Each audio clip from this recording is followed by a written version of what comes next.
Good evening, colleagues. I do hope you all had a good lunch. Uh, Today, we have a very good weather here in Geneva, even though it may not seem like that here in the S1 room, but still, yes, I do hope you can at least manage to get some good weather this afternoon after 6 p.m. and that you can enjoy the very nice landscape we have here in Geneva. Um, a couple of announcements before we begin. The first one, and I apologize because I should have said this before at the beginning of the meeting, but we have an early no-tie July rule here at the WTO, which means basically that, yes, I'm not, so don't do what I'm doing. You please, you can be a little bit more casual. Not, don't do like me, yes. So as you probably know, we usually have in July a kind of a rule that people can come a little bit more casual to the WTO, especially in the context of the warmer weather. So please feel free to do so. The chairperson of the General Council provided us with a beautiful poem about it. So I do hope that we all follow suit. Extended to June. Oh, yes. So it's not only July, it's obviously from now. Yes. And the second announcement is on time. So the secretariat very helpfully told me that I'm being too lenient with the use of the time and that we have too many presentations, all very good presentations. So I will kindly ask our future speakers to actually remain within the allowed time, which is 10 minutes per presentation, so that we can have some time for a Q&A, which unfortunately we didn't have this morning. But still, I'm on that point. I do believe we had a very good conversation this morning. We are in very good shape in terms of getting the broader picture on where we stand on this issue of digital tools. We have both the perspective of the international organizations, and we already have received some very good insights from national experiences. So with that being said, let us now proceed with the remaining speakers of session one, which addresses digitalization in SPS for trade facilitation.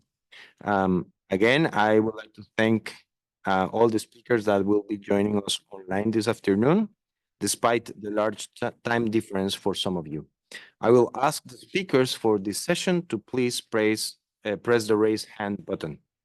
I will first give the floor to Mr. David Tello. He's the phytosanitary certification analyst at the Phytosanitary and Sanitary Regulation and Control Agency in Ecuador, who will be presenting on digitalization in SPS for trade facilitation, phytosanitary export certificate issuance system, ePhyto Ecuador. Mr. Tello, joining us online, the floor is yours.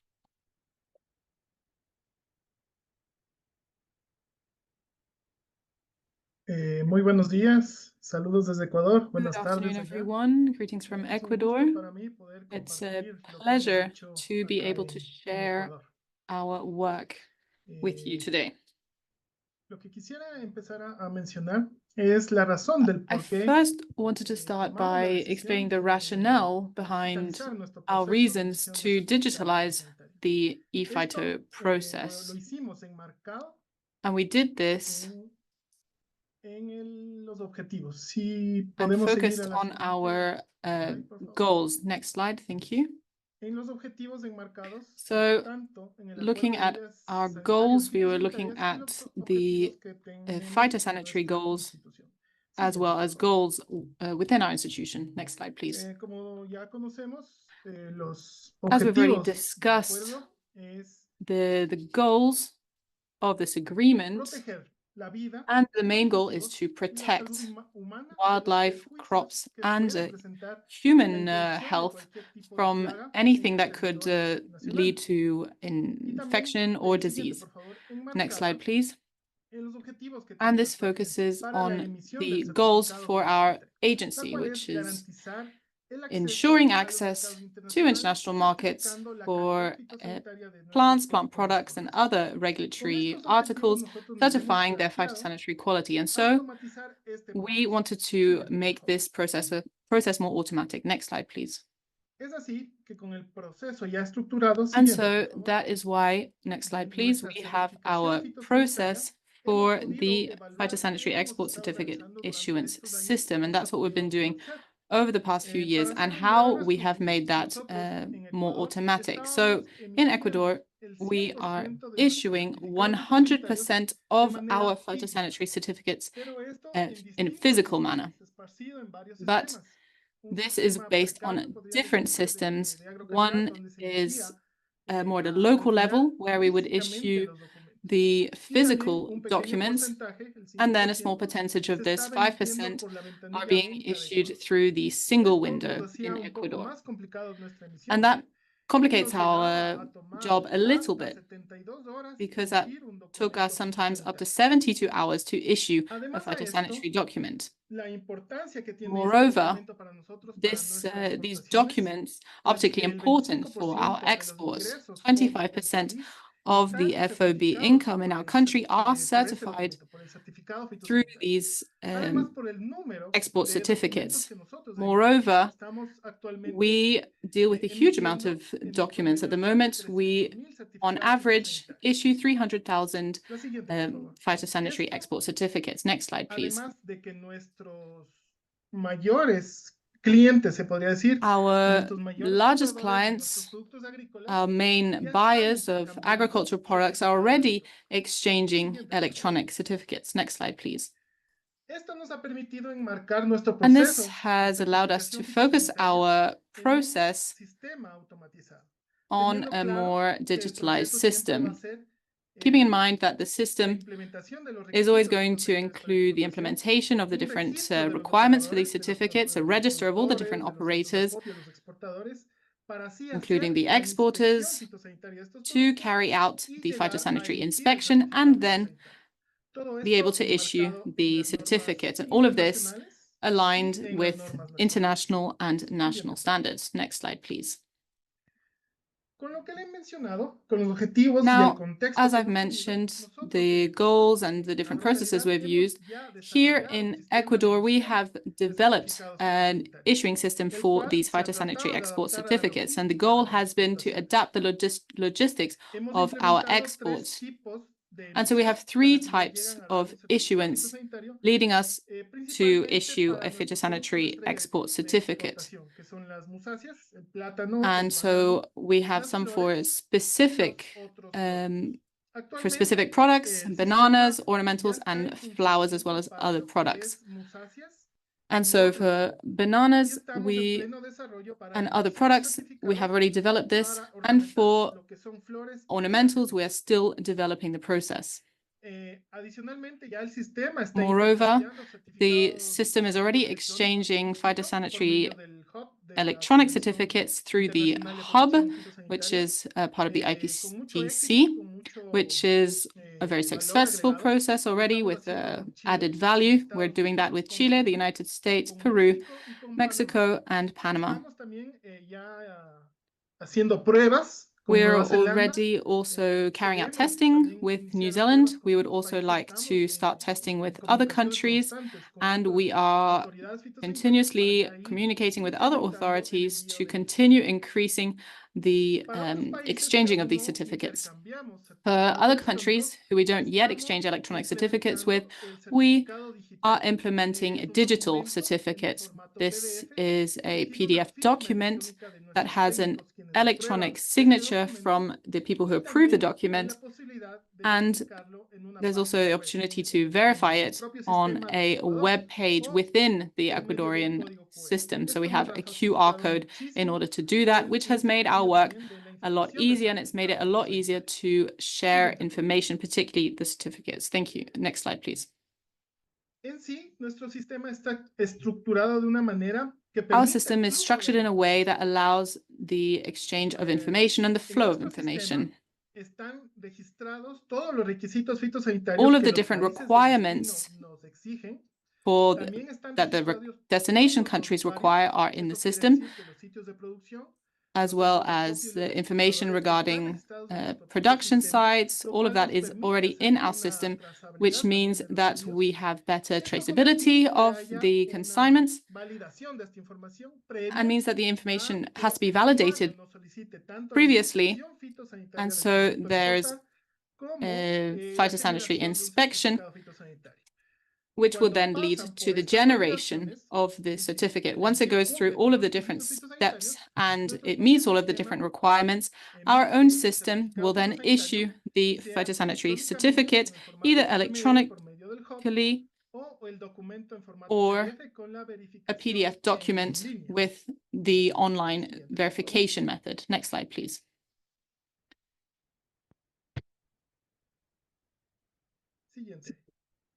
Esto nos ha dado varios beneficios. And so this has shown us several advantages. We have had support from German experts, and we've seen that there are advantages in the digital system. And when this is covering 100% of the system, so a completely paperless system, we can see that this could lead to a savings in all sectors of an amount of $50 million per year. And so this is what exporters would save just for the fact of no longer requiring a paper certificate. So people would no longer have to go to the offices to request or to take the paper certificate in person. So this was a significant change for the sector. Moreover, we as an oversight agency are able to cut costs, particularly on printing. And this means that we have saved time when it comes to issuing these documents. The system that we're currently using leads to an average of 2 hours for us to issue the document, and before this took about 72 hours. Moreover, the wait time at destination with the electronic certificate is much lower than when the destination countries were receiving the paper certificate. And so the wait times are a lot shorter and the products are released much faster. Moreover, other advantages include the notifications of falsified documents. And this is much less likely with the digital documents. Next slide, please. Other advantages that we are seeing include a simplification of the classifying and archiving of the documents, particularly the digital documents that are being sent. Data transfer is happening at a much faster rate, and we can share it with authorities, with the customs, with the police, so that they can carry out their own checks. And so the information that we have is practically in real time. We know immediately what is being exported, what we are certifying. And therefore, this has improved the planning of the receiving country, because they know what's coming even before the shipment arrives. Next slide, please.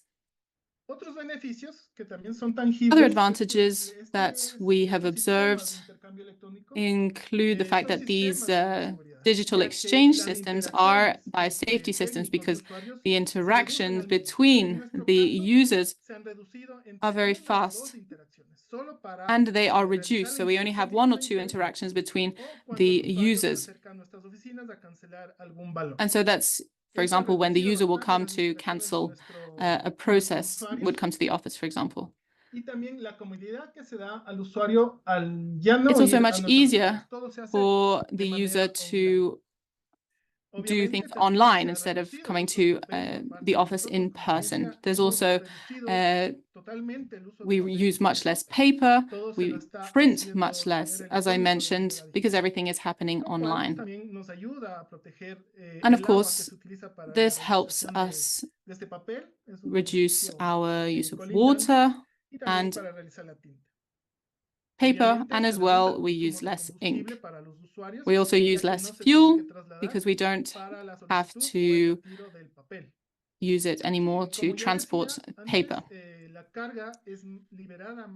And so, as I said, the consignments are released much faster in destination countries, and so the fresh products have increased shelf life and waste is reduced. Next slide, please. And so our issuance system for these phytosanitary export certificate has, here are some certificates on the system. In 2023, we issued 265,000 phytosanitary export certificates, and 59% of these were hard copies, were physical, and this was requests from the destination countries, for example, the European Union, who still request a written signature on the documents. And this will continue to happen until we can implement the electronic signature that the EU requires. Some documents are physical as well because there are some certificates for flowers and ornamentals which still require physical certificates, but we're working on that too. And the change will be implemented this year. Digital certificates make up 31% and ePhyto make up 10%. And that's because we've only just started the ePhyto process, and we hope that in the future, the ePhyto percentage is increased, hopefully reaching 100%. Some more statistics. Russia emits 18% of the ePhyto certificates, the United States at 13%, and bananas are the largest percentage with 80%, and wood is the next one at 10%. In total, we have certified more than 8 million tons of agricultural products. Next slide. Now looking to the future. Now, as I've mentioned, this year in Ecuador, we are working on ornamentals to complete our certification system and continue working on the certification for these products. As I mentioned, we are working on the electronic signature for the EU to increase this percentage of issuing of electronic certificates. And we're also improving our system to receive ePhyto certificates. And so this is to meet our goals, which is electronic exchange with all countries, so sending and receiving and reaching 100% paperless system. And so once we've reached those goals, we can include other processes, for example, zoosanitary certificates and documents on food safety. Next slide, please. So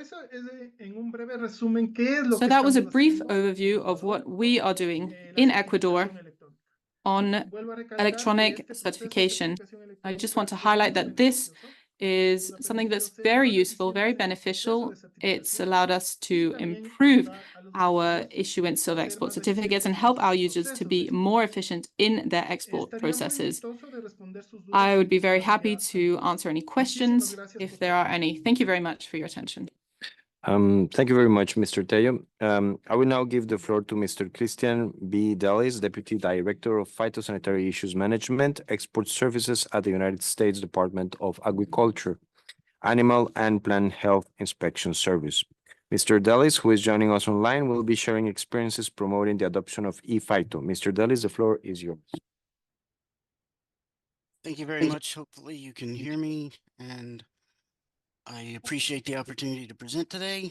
My name is Christian Dallis. I work for the U.S. Department of Agriculture and oversee our phytosanitary certification efforts. I'm also currently the chairperson of the IPPC's ePhyto steering group. Several of my slides will go very fast because they're duplicate information, but I did want to go over a few things that we've learned and new and upcoming changes. So you can skip this slide, please. I think this is an important slide to just talk about briefly, and this is an ePhyto. And I know you've heard a lot today about the hub and how it works to facilitate the exchange of certificates between countries, and it's great. But the one thing that I think not enough people mention about the hub is the validation that it provides. So when we first started working on eFIDO, it was roughly 12, 13 years ago, and we were only able to exchange with one country after numerous years of effort.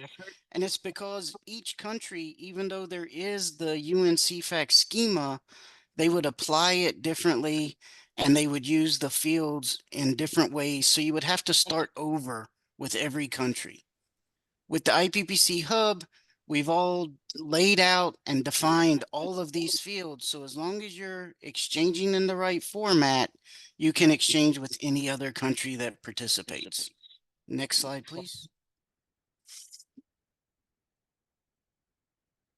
You can skip this one because it's all been touched on. Skip this one, please. Skip this one.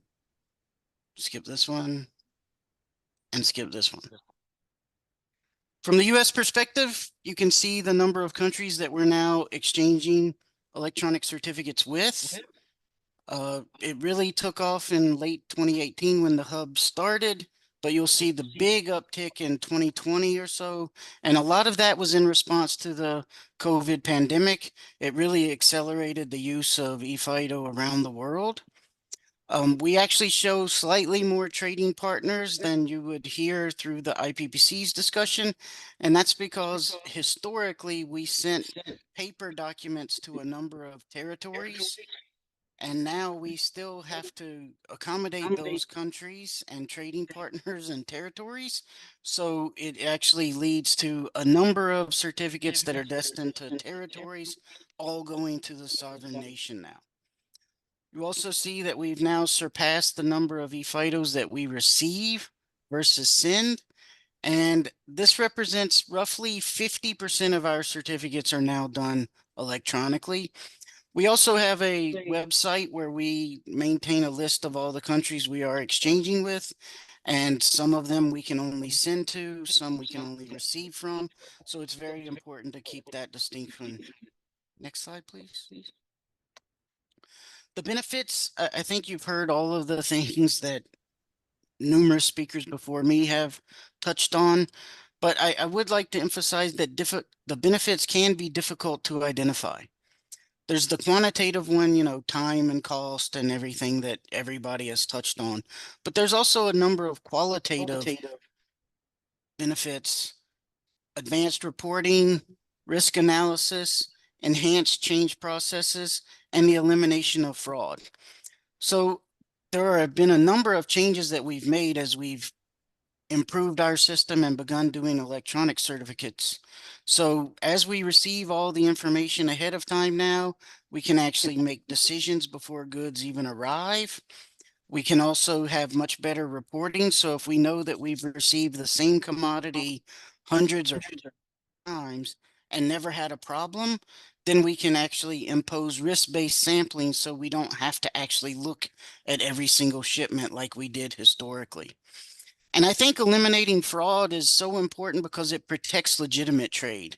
And I don't think enough people realize that, but in my 17, 18 years in this position, we've had a number of countries that have approached us with certificates, and they were going to shut down entire markets. And when we actually investigate the whole issue, the certificates that they were finding problems with were all fraudulent. So it actually was jeopardizing the legitimate trade. Next slide, please. Here's just a very simple benefit. On the left is the certificate that we traditionally received from Argentina in a paper version. They now send us an eFIDO, so when we get to our inspectors, they see the format on the right. The key here is every eFIDO that we receive, our inspectors now see the exact same format. So they know where to look for the information. It really streamlines the paperwork review process, so it actually leads to faster release of shipments. Next slide, please. Craig Fedchock mentioned it before. Cooperation between governments and stakeholders is very important. We've had to make a number of changes to our system because even though we had moved to eFIDO, it's an automatic process. It happens behind the scenes. It wasn't very transparent to our exporters and importers. On the top is what our screen looks like when we've received eFIDOs. And the moment a country starts sending us eFIDOs, every eFIDO we receive, we repackage and send and share with our Customs and Border Protection officials single window system. So as long as the importer can file their paperwork or entry documents properly, it will invoke and add the eFIDO to their record. So the day you start sending us eFIDOs, we no longer need paper documents. And on the bottom is the view that we plus our exporters have, which shows the certificate number, but it also shows the eFIDO status. And this is what we had to add because it wasn't clear to exporters that the eFIDO had actually gone. eFIDO sent means that the eFIDO went to the IPPC hub, and eFIDO received, it changes to yes once the receiving country actually pulls it down from the hub. We've also added an indicator to our paper FIDOs whenever they are sent via eFIDO, and we actually still industry to have access to paper copies of certificates, and a lot of times they need those papers for reasons other than the NPPOs exchanging the information. Next slide, please. We've also made some changes in our system. So as a new country says they're ready to exchange eFIDO, me or someone on my team can enable that country in our system without having to use any sort of development. We just go into the system, we can enable them to send and receive. And there are two cases of special consideration. Some countries send with base 64 encoding. So that's when there's a lot of special characters in the language predominantly. And also for sending, the European Union requires the digital signature, so we can actually apply it if any other country actually requires it. Next slide, please.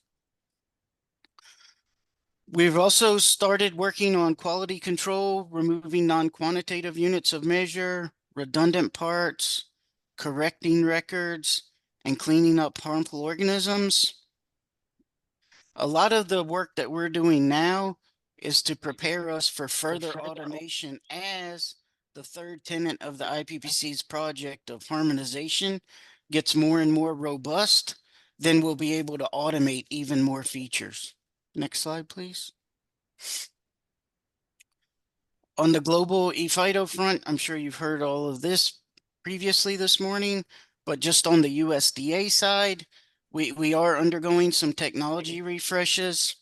We're working on further eFIDO harmonization and want to introduce the response messaging, which a number of countries have already put in place, and also breaking out the additional declarations and treatments into their subsequent parts, which is something that we have to work on in our system, and also channels for eFIDO, which would allow exporters, as they're requesting a FIDO, to send it to other parties other than the NPPOs. Next slide, please. Some big lessons learned. When exchange begins, it's not over. You can start slow. You don't have to start with 100% in either imports or exports. We have a number of countries that have started with us very slow with just a number of key exporters or key commodities. It is very important to have a key contact for troubleshooting and testing. The IPPC does have a consolidation tool or collaboration tool that's part of the IPPC hub, and it allows people that are running into problems to post messages so that any other country that's already dealt with a similar issue would be able to help them out.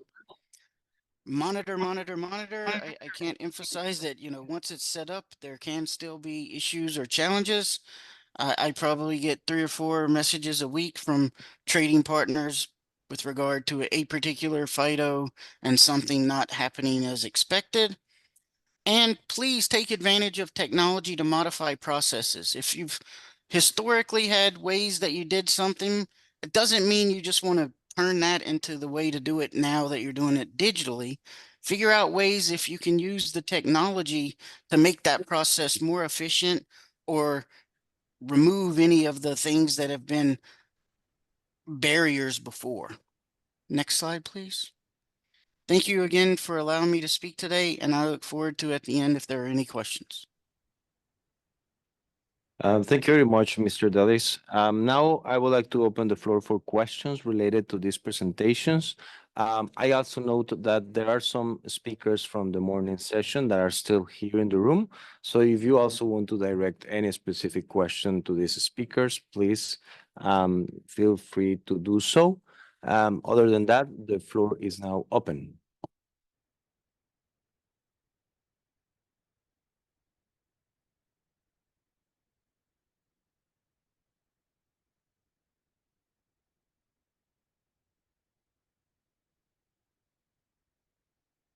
Okay, I see no flag. So if that's the case, thank you again for to these two presenters. Let us continue with the next speaker, Mr. Rodrigo Robles, Electronic Certification Coordinator at the Agriculture and Livestock Service in Chile, who will be presenting on electronic sanitary certification, development of EVET, and consolidation of eFITO in Chile and Latin America. Mr. Robles, joining us online, the floor is yours.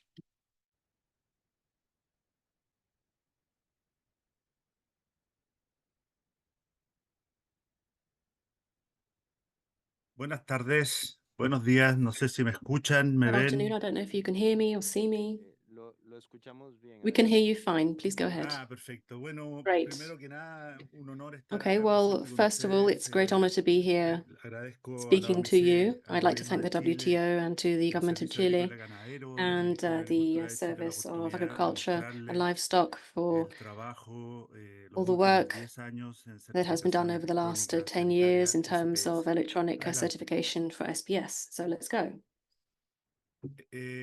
Contarles que como formación veterinaria, yo soy médico veterinario. So I am a veterinarian by training. Visualizamos que el mundo tiene un flujo And continuo here de we can see suministros, that the world has a continuous principalmente flow alimentos of y supply of energía. food products and Lo energy. que cualquier retención de un flujo continuo provoca So any por hold up un organismo podría llamarse un trombo y por lo tanto un infarto. leads to a Adelante. blockage Y con and principio something creemos akin to a heart que attack mantener un in the flujo world continuo tiene un systems. And so this componente is de why it's so facilitación de important to comercio maintain that mucho continuous hablado en flow. estas sesiones, And so en it has a relación trade los facilitation ahorros que component, as significa many have para said in los these sessions. exportadores e importadores. And that Pero has cito significance for our nuevamente el tema exporters and sanitario para importers. mí y para nosotros del grupo que estamos But trabajando en in Latinoamérica es terms muy of relevante what we're working on in Latin ese America, reconocimiento. within my group, Por lo it's very tanto, relevant. la presentación se focaliza en So this la presentation is going to historia focus y on oportunidades de la certificación the electrónica. Adelante. history and the opportunities Eh, for electronic Miren, certification.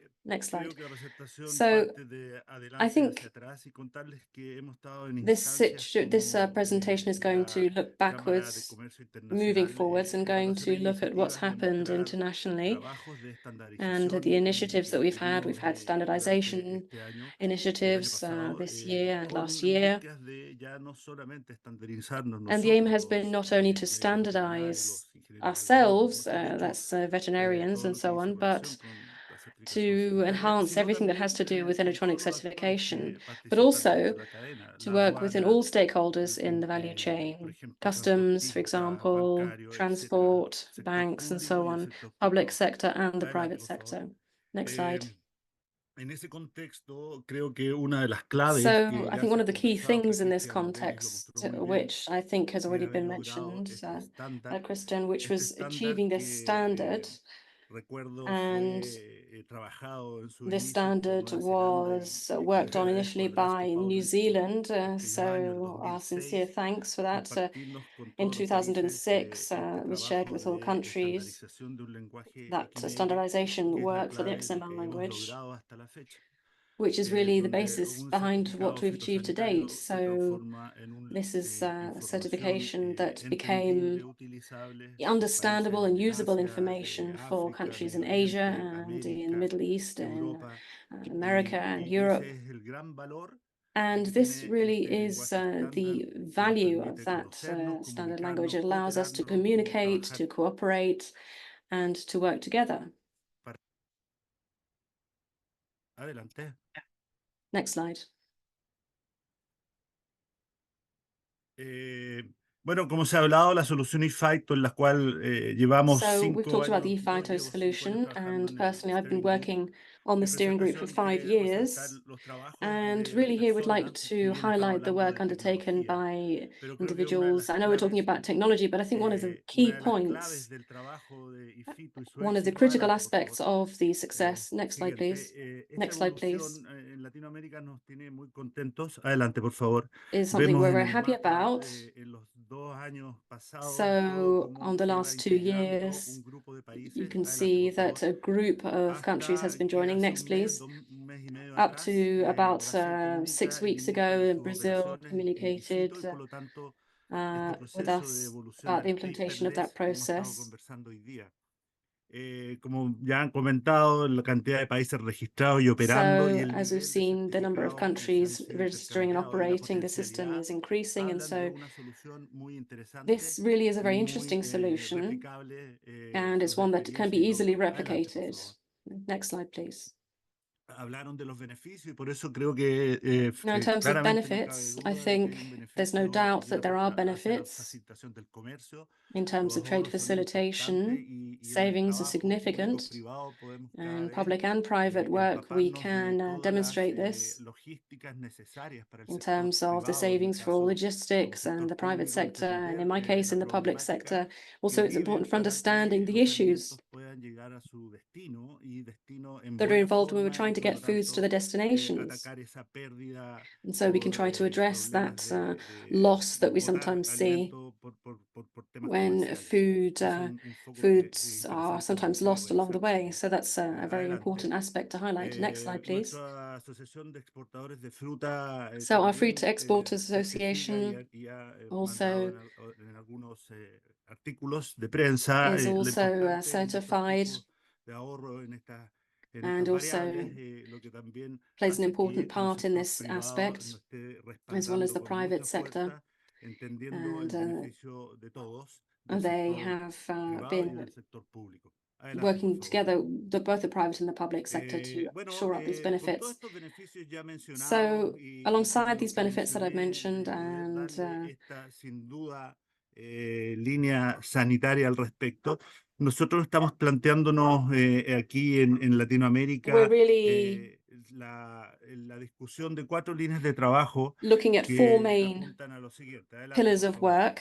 Ya con la Next, experiencia please. fitosanitaria mencionada, de los artículos, los estudios de la So we OECD, mentioned the del OECD SDGF articles and y del sector studies, the privado, SDDF and the private Global sector Alliance, work. podemos estar con claridad que es un sistema que opera y funciona muy bien. We know that Por lo this is a tanto, el system ir that al works very 100% well. paperless, pero con mucha, Now, the idea is to go to diría yo, 100% responsabilidad, traspasar paperless. esta tecnología a la parte animal es una de nuestras prioridades But of course, como región. that's really one of our priorities as a Esto cabe en region. evidencia y adelante, por favor, se puede Next, graficar please. nuestra frontera con Argentina. Esto es Now, un in terms of our ejemplo border with gráfico Argentina, this de is just a graphic el example borde, la of frontera que tenemos en la the montaña, en los Andes con Argentina. Países what's que happening at fuimos the pioneros en border with 2020 en Argentina. operar con fitosanitarios sin papel a través de la So solución the HAP, idea was here to move to fully paperless IFAITO systems y for podemos ver a eFITO. la izquierda el escritorio de un And ingeniero on the left, agrónomo we can revisando el see fitosanitario. Y at la the desk, demanda en we can la see mano an agent who's derecha del filling in escritorio del veterinario todavía the utilizando los forms, and on the right, papeles you y can see the revisando toda la desk información. with all of the Chile different hoy día forms and presenta un information that's 70% been paperless en collected. So fitosanitario y Chile is 0% en la 70% parte veterinaria. Por paperless lo for tanto, eFITO and ese es 0% nuestro for foco the y veterinary también part. So trabajando en that's Latinoamérica really en been our esa focus to try to dirección. Adelante, por achieve favor. more in that direction. La Next, segunda please. línea en la aplicación práctica So the second nosotros estamos pillar trabajando of this muy application is fuerte en working las on XML data. potencialidades We've del been really IFITO working para hard resolver on problemas the puntuales como el possibilities for tránsito. eFITO to resolve some Chile, issues like adelante, por transit. favor, Next, please. En su geografía, es un In terms of its acceso al geography, Pacífico y al Chile Asia de los is países de a la country that región, has access to y both a la vez oceans, también es la llegada and para los suministros it's tanto de also the Brasil, entry point for Argentina, supplies and Paraguay, inputs from Paraguay, Bolivia. Argentina, Brazil, and Todos Bolivia. estos países hoy día ya cuentan con And all these IFITO countries have y ePhyto. con la eliminación del papel. Y como ustedes podrán They're ver, paperless, and dentro del so you esquema can del see XML existe la posibilidad de that diferenciar there is the las possibility now to certificaciones que van en differentiate the tránsito, en este certification caso that's con for Argentina, transit. For podemos diferenciar que example, la Argentina, mitad de we las can see certificaciones that van en half of tránsito those con toda certifications are la for transit, normativa o acuerdo que and significa with eso, the y por lo tanto relative estamos agreements and revisando la standards. And aplicación so de esta we've been able to tecnología para use tener un mayor that control technology to de ensure that we have movimiento, greater control facilitar in el terms of flujo para that el movement comercio, and to pero facilitate sin trade flow, bajar para nada la but seguridad y el objetivo without nuestro de garantizar infringing on the condiciones security sanitarias, that we require vegetales, for animales, that vía sanitary and silvestre y todo lo phytosanitary que aspect. hacen And nuestros so inspectores en frontera. Adelante, por favor. that's to ensure that we can Eh, keep those borders en ese secure. Next contexto, slide, adelante, por please. favor, en Next, Ginebra, en please. las Naciones Unidas, el So CEFAC se the lanzará United o trabajará Nations en has esta been parte working final del libro blanco on the de final part tránsito, of the white donde paper estamos on transit participando, procedures, and we've been entregando la participating in that. experiencia que estamos viviendo And con el we've uso de been IFITO. Adelante, por favor. contributing our experience that we've had on ePhyto. También Next, please. todo también lo que he escuchado de Ecuador y varias, y sin duda lo que mostró Europa, Helen, en relación a And el uso de la also, información. in Adelante, terms por of the favor, que use nos of permite una information, trazabilidad, this really que does nos allow permite us to oportunidades enhance de manejar la traceability data de aquí en and to better adelante, manage mejorar nuestros data sistemas and para de to alguna improve forma our construir un systems. cerebro que nos permita procesar y aportar con muchas más Something herramientas that will la parte allow sanitaria y sin us to duda improve reflejándose en un flujo things and continuo to punto de vista ensure that we comercial. can Adelante, por favor. enhance and ensure that continuous flow. No dejamos de seguir y ver las coincidencias que esto está teniendo en un concepto muy fuerte hoy día de una sola salud. So we can see the links Ejercicios, that las this would have experiencias de back la to the One pandemia nos ha Health Joint Plan of enseñado de Action. que And I tenemos que think it's fair actuar to y say que that the COVID pandemic de has una forma shown más us ágil, what we need to informaciones a do in todos los terms of working in a involucrados. more Adelante, agile por and favor. streamlined Entonces, way. dentro Next, de las please. líneas de acción So de una within sola some of salud, the pillars of identificamos la action línea for One Health, 4 en we términos identified de action riesgo, las 4, comunicaciones, los line of manejos, action 4, y cómo de alguna to do forma with va evaluation and desglossándose y management, mostrando las necesidades de mejorar nuevos canales de where there's a comunicación. need to ensure Sin better duda, channels of este communication. lenguaje estandarizado mundial Now, XML this is es un standardized paso enorme y XML después la language is aplicación a de huge nuevas step tecnologías forward and is going to allow us probablemente to really make the aportarán most of más that a esta technology idea and de will tener contribute una significantly conexión, un to vínculo, un término this que linkage and this claramente connection. está muy ad hoc a lo que estamos hablando de And vincularnos. that's very much in Puede line with ser what we're una línea en discussing, que those IFITO, linkages. IBET o ICER faciliten That's esta the way in línea de which acción ePhyto can really facilitate de that line of este action acuerdo cuatripartito within de una this sola salud.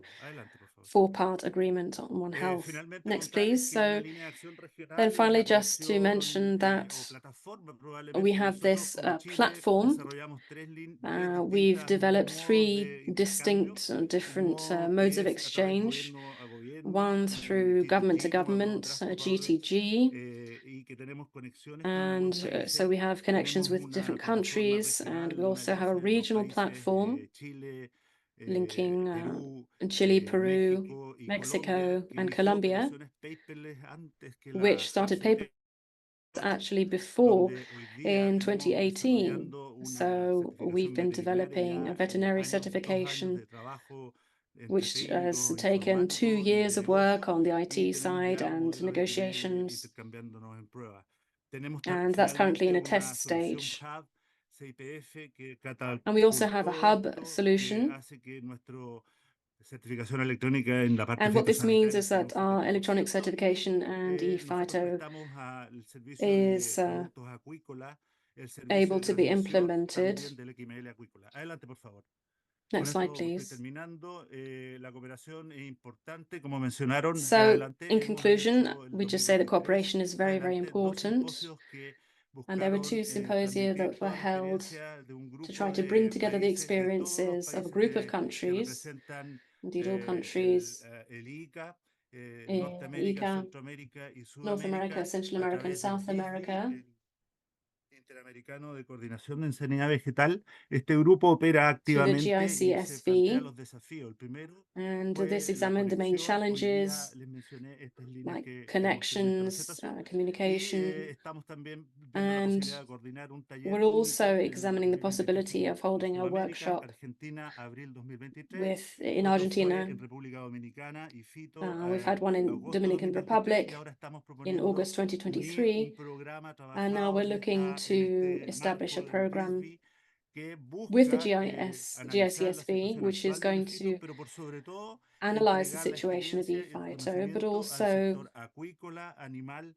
y bueno, share a todo experience with the la industria agriculture interesada. and Por aquaculture eso me despido, sector. muchas gracias por la oportunidad. Hasta luego. So that's all from me. Thank you very much for this opportunity. Grupo GISV, Sudamérica y Norteamérica, So this República is Dominicana, GICSV, North America, South articulados a America, través de Dominican Republic, Grupo de Trabajo en are Certificación y managed Gestión through the Fitosanitaria. working group Muchas for gracias. phytosanitary certification, the GICSV. Thank you. Thank you very much, Mr. Robles. I will now give the floor to our last speaker for session one, Mr. Bryce Carson, Acting Deputy Assistant Administrator for the Office of International Coordination at the United States Department of Agriculture, Food Safety and Inspection Service, who will present on e-certification of animal products for human consumption. Mr. Carson, joining us online, you may now take the floor.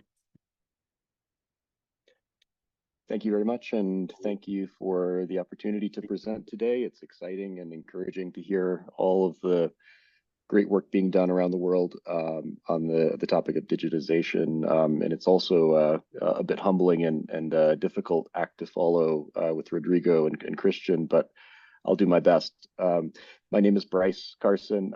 As mentioned, I'm the Acting Deputy Assistant Administrator with the U.S. Department of Agriculture's Food Safety and Inspection Service in our Office of International Coordination. Next slide, please.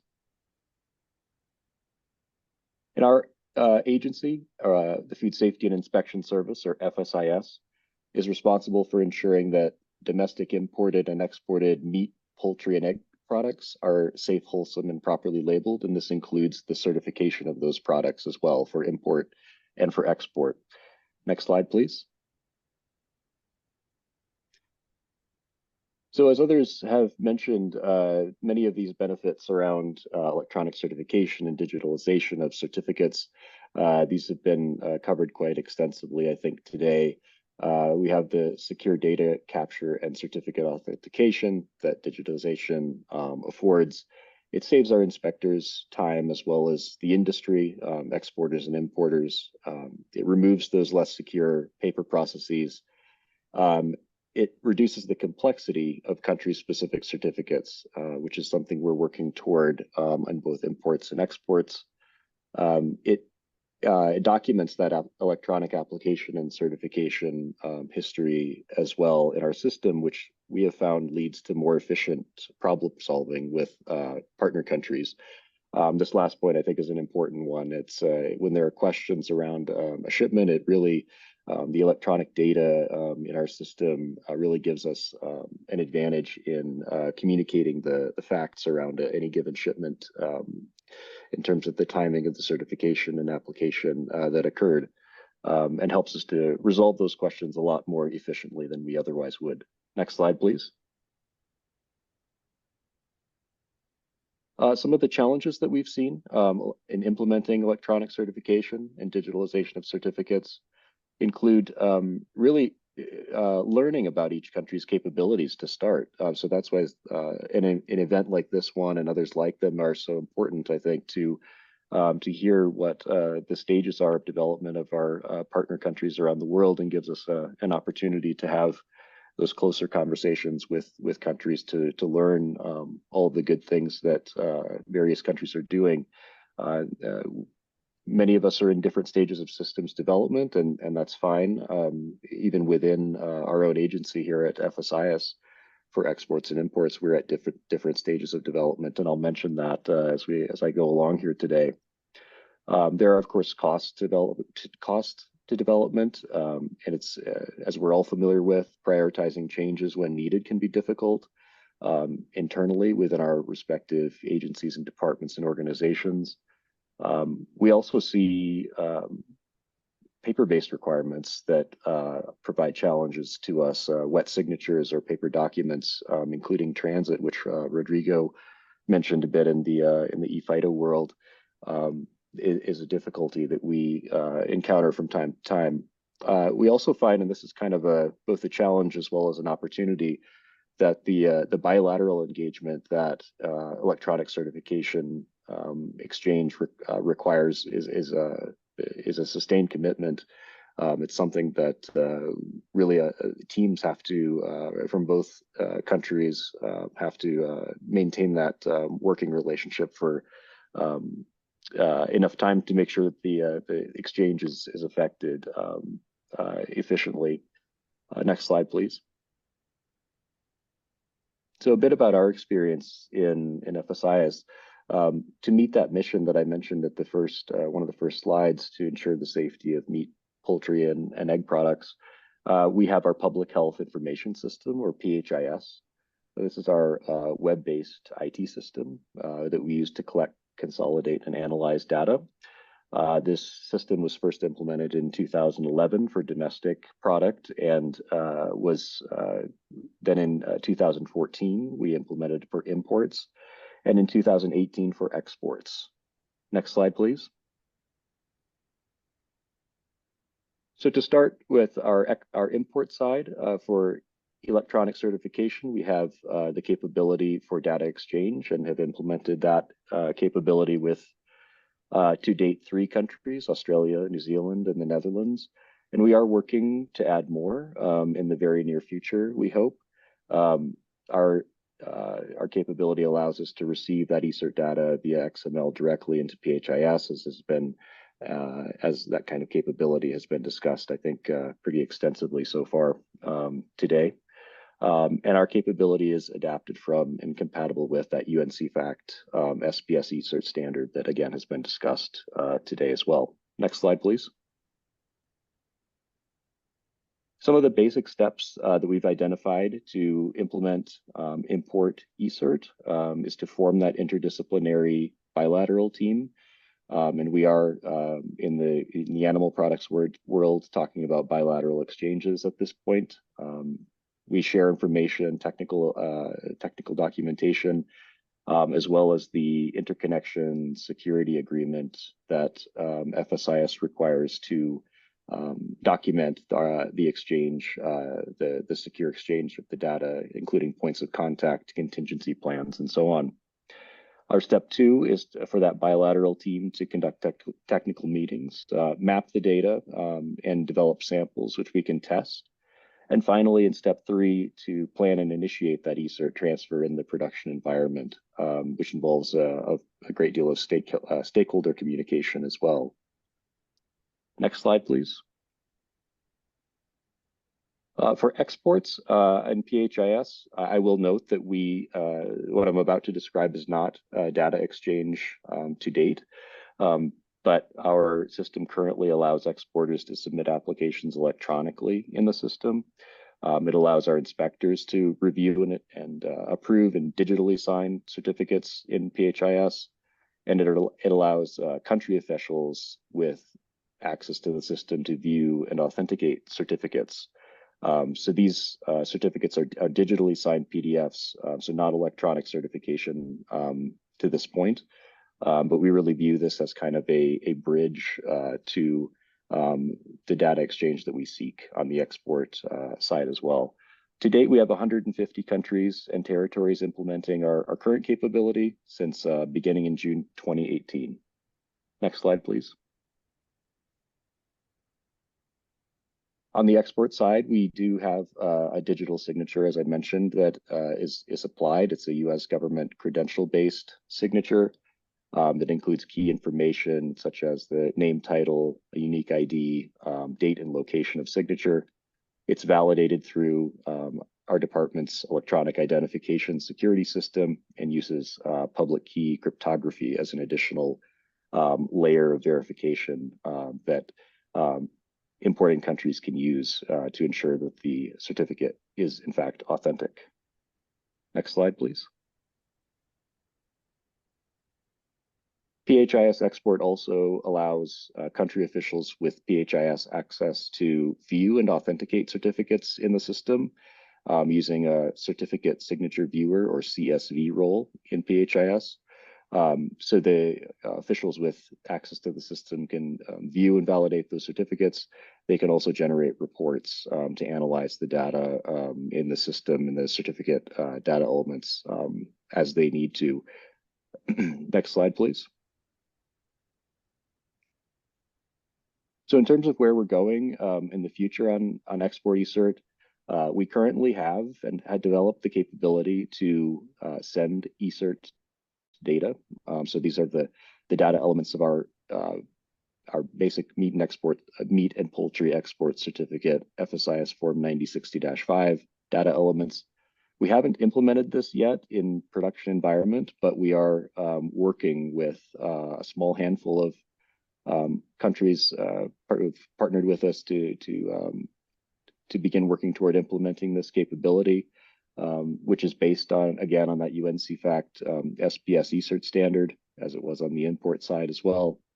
And again, we're beginning to work with a handful of countries to implement this capability. And this is really where we want to go as an agency to have a paperless future.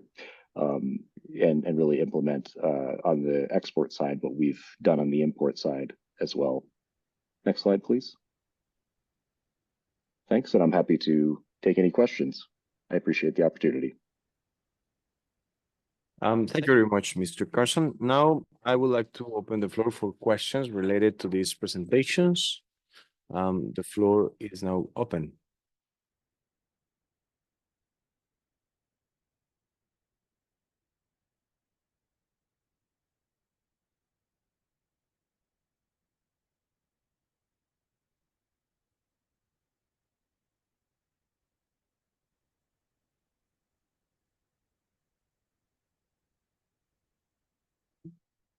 Okay. Oh, I see Chile. Chile, you have the floor. Thank you very much, Chair. Now, I just had a question. Well, it's more of a comment. And the presentations this morning and this afternoon have given us a good overview of the status of electronic exchanges and what the different gaps are. Now, and from Chile's point of view, as presented by Rodrigo, we have more than 10 years of experience of digital certification, and we have seen many challenges. We've got 70% of certificates, the phytosanitary certificates, which are now electronic, but there's still a long way to go. And we can identify some pathways which we'd like to share with other members. We, of course, need to continue working on the implementation of ePhyto, hopefully reaching 100%.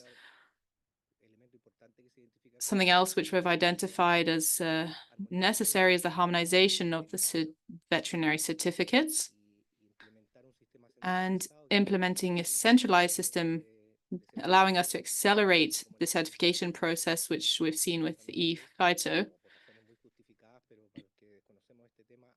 But for those of you who know this topic well, there's a very big difference between the phytosanitary process and the veterinary process. And finally, we identified that cooperation and multilateral alliance helps us to move these processes forward. And so it's essential that we have support from the international organizations and multilateral fora. We have taken part in those, we've played an active role, and we've had a positive experience in those. That's what I wanted to share. Thank you, Chair. Thank you very much, Chile. I don't see any. Yes, I see South Africa virtually. Mr. Thembelani, you have the floor. Thank you very much, Chairperson. Appreciate the platform and opportunity once more. Mine, I think, is just now Chile has touch on most of what I wanted to raise, Chairperson. I don't want to summarize today's presentations. However, all the presentation indicated to us that there is a progress in uptake, whereas it is slow on the eFITO.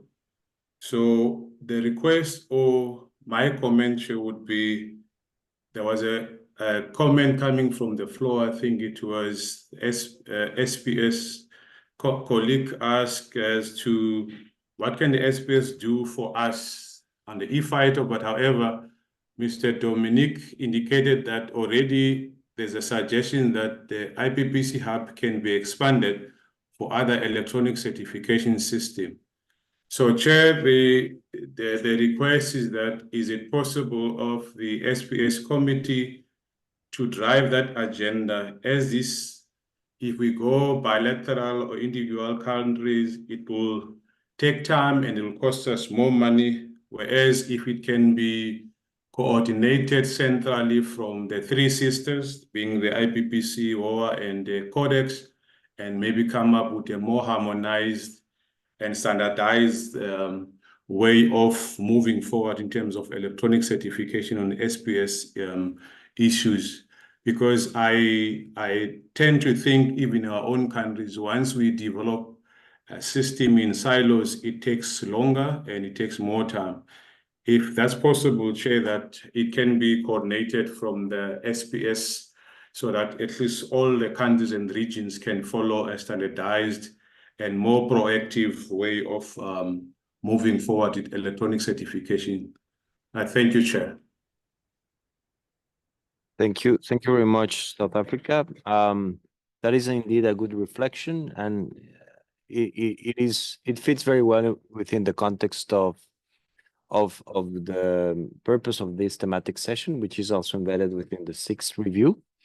So there is, I feel, a lot of space for this committee to reflect on the elements and the insights we are getting from this thematic session and the ones we will have in the near future. Now, let me see if there is any other request for the floor.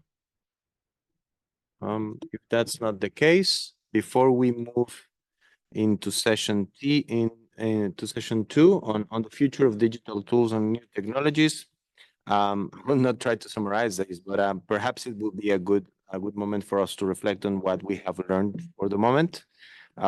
So this morning we had the presence of the international standard setting bodies, the ISSBs, where they basically presented to us their approaches to digital tools. We also had the presence of the OECD and their very insightful presentation also on the impact of these digital tools in trade. We also, I think, we gained a lot of insight from several national experiences on the design of these digital tools. We went from SOAP protocols, which still I don't fully understand what is that, but I got it, to single windows. So we have the whole spectrum of the design challenges and opportunities and types of paths authorities can take. And we also heard a lot about the challenges, the opportunities, the costs, and the benefits of implementing digital tools. And here it is, I think there is a strong message here that the benefits supersede the costs by far. I don't think I'm going too far by saying that e-certificates are here to stay, and they are actually the new normal. This is what's going to happen in the next few years, as we have seen by the presentations. There are still issues with implementation, of course. We still need to reach critical mass on some of these e-certificate platforms. But also, I think there are many elements here that are similar to the rollout of previous technologies related to, of course, making sure that people understand and use these new technologies. So with that being said, I think we are in a very good position to move towards session 2 on future of digital tools and new technologies. So in this session, participants will explore future developments and challenges in using digital tools to facilitate safe trade. We will showcase ongoing projects and upcoming initiatives, including the application of technologies such as artificial intelligence and machine learning. Discussions will focus on how digital tools can enhance efficiency and safety in global trade. I now invite the speakers for this session to come to the podium if there is any. For those joining us online, please press the raise hand button to participate. I will first give the floor to Mr. Rolando Alcalá and Ms. Amy Grundling from the SPS Secretariat, who will be presenting on possible enhancements to the EPING SPS and TBT platform. Rolando and Amy, who are here with us on the podium, you may now take the floor. Thank you, Mr. Chair, and good afternoon, everyone. Maybe good morning or good evening for those who are joining us online. So we will first, so perhaps we can move to the outline of the presentation on possible enhancements to the EPING SPS and TBT platform. So we'll first recall the coverage and main features of the EPING platform. This will be very quickly because we had a workshop in March on EPING. And then we will look at possible improvements to EPING and finally provide an overview of the STDF EPING project. So first, Amy will start and I will continue with the presentation. Thank you. Thank you, Rolando. As many of you already know, the EPING SPS and TBT platform developed by the WTO in collaboration with ITC and UNDESA helps users to track, notify, and communicate about SPS and TBT measures globally.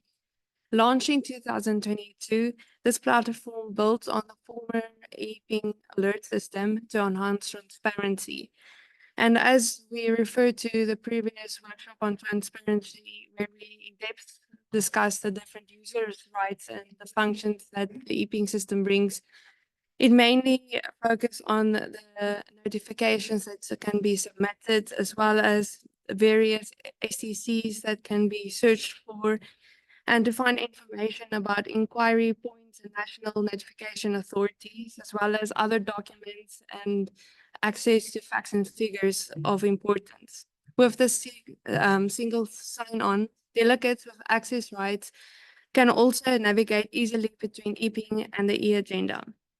Users with additional rights have a wider range of functions available. For example, they can submit notifications and also use the platform to outreach and communicate for national purposes and international purposes. Just to note that this interface is available in the working languages of the WTO, English, French, and Spanish, but as well with the support of ITC, it has also been available in Chinese, Portuguese, and Vietnamese, which we're very excited for. It is possible to recommend to sign up and receive alerts for notifications of interest. And this slide just mainly summarizes what I've discussed with the different user rights and with classifying them under the three main functions of staying informed, submit notifications, and communicating and reaching out. Recalling back to the workshop that we done in March, there are some key statistics that are of significance. We now have a total user registration of over 25,000 users, of which 28% are from developed countries, 63% are from developing countries, and 9% from LDCs, of which the USA is the largest majority from the developed countries, Vietnam from developing countries, and Uganda from the LDCs countries. Looking at the user profiles, you can see that the majority is from the public sector with 47% and the private sector with 40%. And this really highlights the importance of transparency throughout the value chain within public and private sectors. Another key statistic to take in consideration is that only 14% of WTO members have been activated to use the national forum. And we wish that this percentage will increase in the future, since this is a valuable key. Now, looking into the future of EPing, we have summarized the different proposals from members that has submitted their request within the SPS 6th review, as well as the TBT 10th triennial review. Some of the key elements was from Brazil that proposed that annual agenda item for handling notification comments and enhancing EPing. Chile, improving transparency in the comment process for notifications using the tools like EPing. The European Union, with evaluating IT developments to facilitate safe trade through the use of EPing and e-certifications that we have discussed today. And with New Zealand, with the improvement of identification of SPS and TBT notifications through different use of technologies such as AI. And lastly, the United Kingdom with promoting electronic tools such as eFITO, EPing, and other e-certification. Very similar submissions has been submitted to the TBT. However, we would like to highlight Chinese Taipei's proposal for the automatic matching of products with HS codes. Within this review, this SPS 6 review, we thought it would also be interesting to highlight the global practice guide from TBT. This guide mainly focus on the different common processes and how to coordinate domestically. And this guide focuses on improving transparency, not only to foster dialogue, but also for cooperation and predictability, and with that, reducing trade barriers.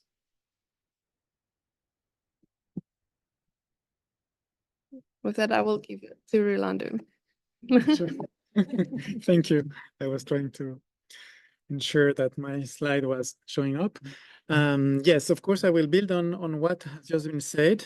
Based on discussions that we are seeing that are happening in the SPS and TBT committees, in the ongoing reviews of the SPS and TBT committees, feedback that we have received during training and technical assistance activities, discussions with our EPing partners, ITC, UNDESA, and also internally in the WTO with TBT and IT colleagues. There are some possible enhancements, technological enhancements that we can consider or we can list.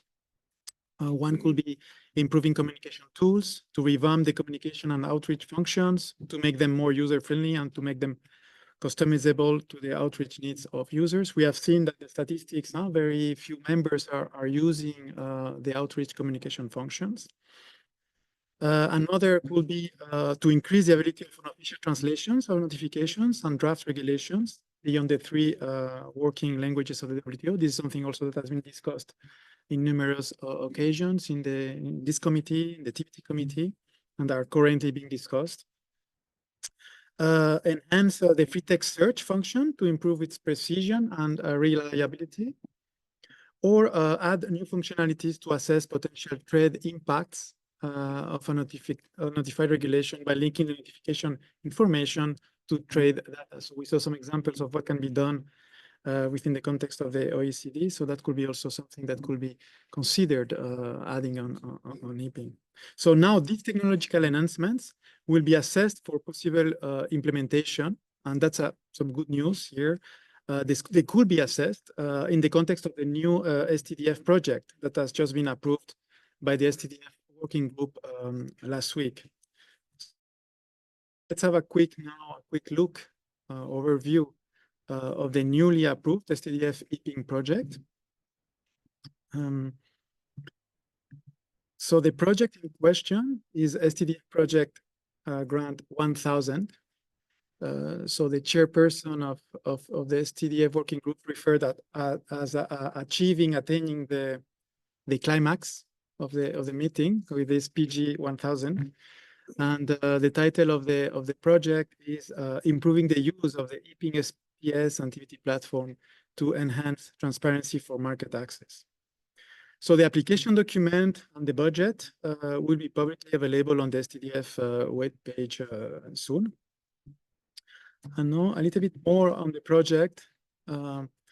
It's worth noting that this project's long-term goal is to support market access for developing countries and LDCs through enhanced transparency of SPS and TBT measures. So that's a long-term goal. And one of the immediate goal or outcome of the project is to achieve enhanced clarity, predictability, and regulatory coordination on SPS and TBT regulations affecting trade through an increased uptake of the EPING platform in the applicant countries. So the applicant countries are Kenya, Namibia, South Africa, Tanzania, and Uganda, who are requesting this project and will act as pilot countries, providing feedback on improving EPING to better respond to the transparency-related needs, making EPING more user-friendly for all users. In addition to the in-depth engagement with applicant countries, other members will be consulted on possible enhancements to EPING. Now, what are the foreseen outputs? Again, in a nutshell, these are the main outputs of this project. As a first step, the number one, a needs assessment using questionnaires, interviews, and consultations will be conducted in the 5 applicant countries to assess gaps, including the low use of certain functionalities, such as the communication functions. And the needs assessment and mapping of stakeholders will help identify and validate possible enhancements to the EPING functionalities. They will also shed light on coordination at national level to better understand, for example, how comments and notifications are prepared. And this is a starting point, of course, as all WTO members will be consulted on the technological improvements through, for example, surveys or other consultation mechanisms. There will be also new training and technical materials on the use of EPING, including its communication and coordination functions, will be developed for the applicant countries and taking account of their needs. And furthermore, these materials will serve as a basis to develop general guidance documents and materials for all countries. And finally, the project also includes organizing national workshops to take full advantage of and optimize the use of enhancements on EPING. And to conclude, who will benefit? So as seen, the project aims to increase the uptake of the EPING platform among developing countries. So the public and private sectors will benefit from this project. WTO members notify more than 6,000 new or changed regulations annually under the SPS and TBT agreements. And such regulatory changes can affect market access and make the business environment less stable and predictable. No? So considering the volume and the diversity of new or changed SPS and TBT regulations, it is challenging for interested stakeholders, particularly in developing countries, to track, adapt, and react to changing product requirements. So government officials, notification authorities, inquiry points will benefit directly from this project as they will have an efficient means of coordinating domestic comments on new or changed regulations submitted by other trading partners. And they will also be able to share comments and communicate with other trading partners more effectively using EPING. And producers and traders, including MISMEs, will also directly benefit from the project. They have direct access to notifications of interest, can find the contact information of inquiry points, notification authorities, and communicate with officials to raise any concerns within their countries and also with other trading partners. So to conclude, facilitating timely access and dialogue on regulatory developments worldwide through EPING can contribute to reducing trade costs and facilitating safe trade. Thank you, Mr. Chair. Thank you very much, Rolando, and Amy for sharing these developments from the SPF Secretariat. I'm sure that they will elicit quite a few questions and comments throughout this SPS week, and we all love EPING. I should have also my opinion on EPING today, but I forgot it. But yeah, I'll get it tomorrow. Now, let us now proceed with the second speaker, Dr. Yu-Wang Li, agronomist at the Research Center for International Inspection and Quarantine Standards and Technical Regulations, General Administration of Customs in China. Dr. Li, who is here with us on the podium, will be presenting on China's new practice in SPS digitalization, development and application of SPS Express. Dr. Li, you may now. Okay. Thank you, Chair. My name is Yu Guangli, and I'm from the General Administration of Customs China. It is for me, I'm very pleased to share with you the development and application of digital tools by the Chinese government in the SPS and TBT fields. In recent years, China has been committed to exploring the application of digital technology to provide a more comprehensive, more expanded, and more professional service to foreign trading enterprises in order to promote the development of the international trade.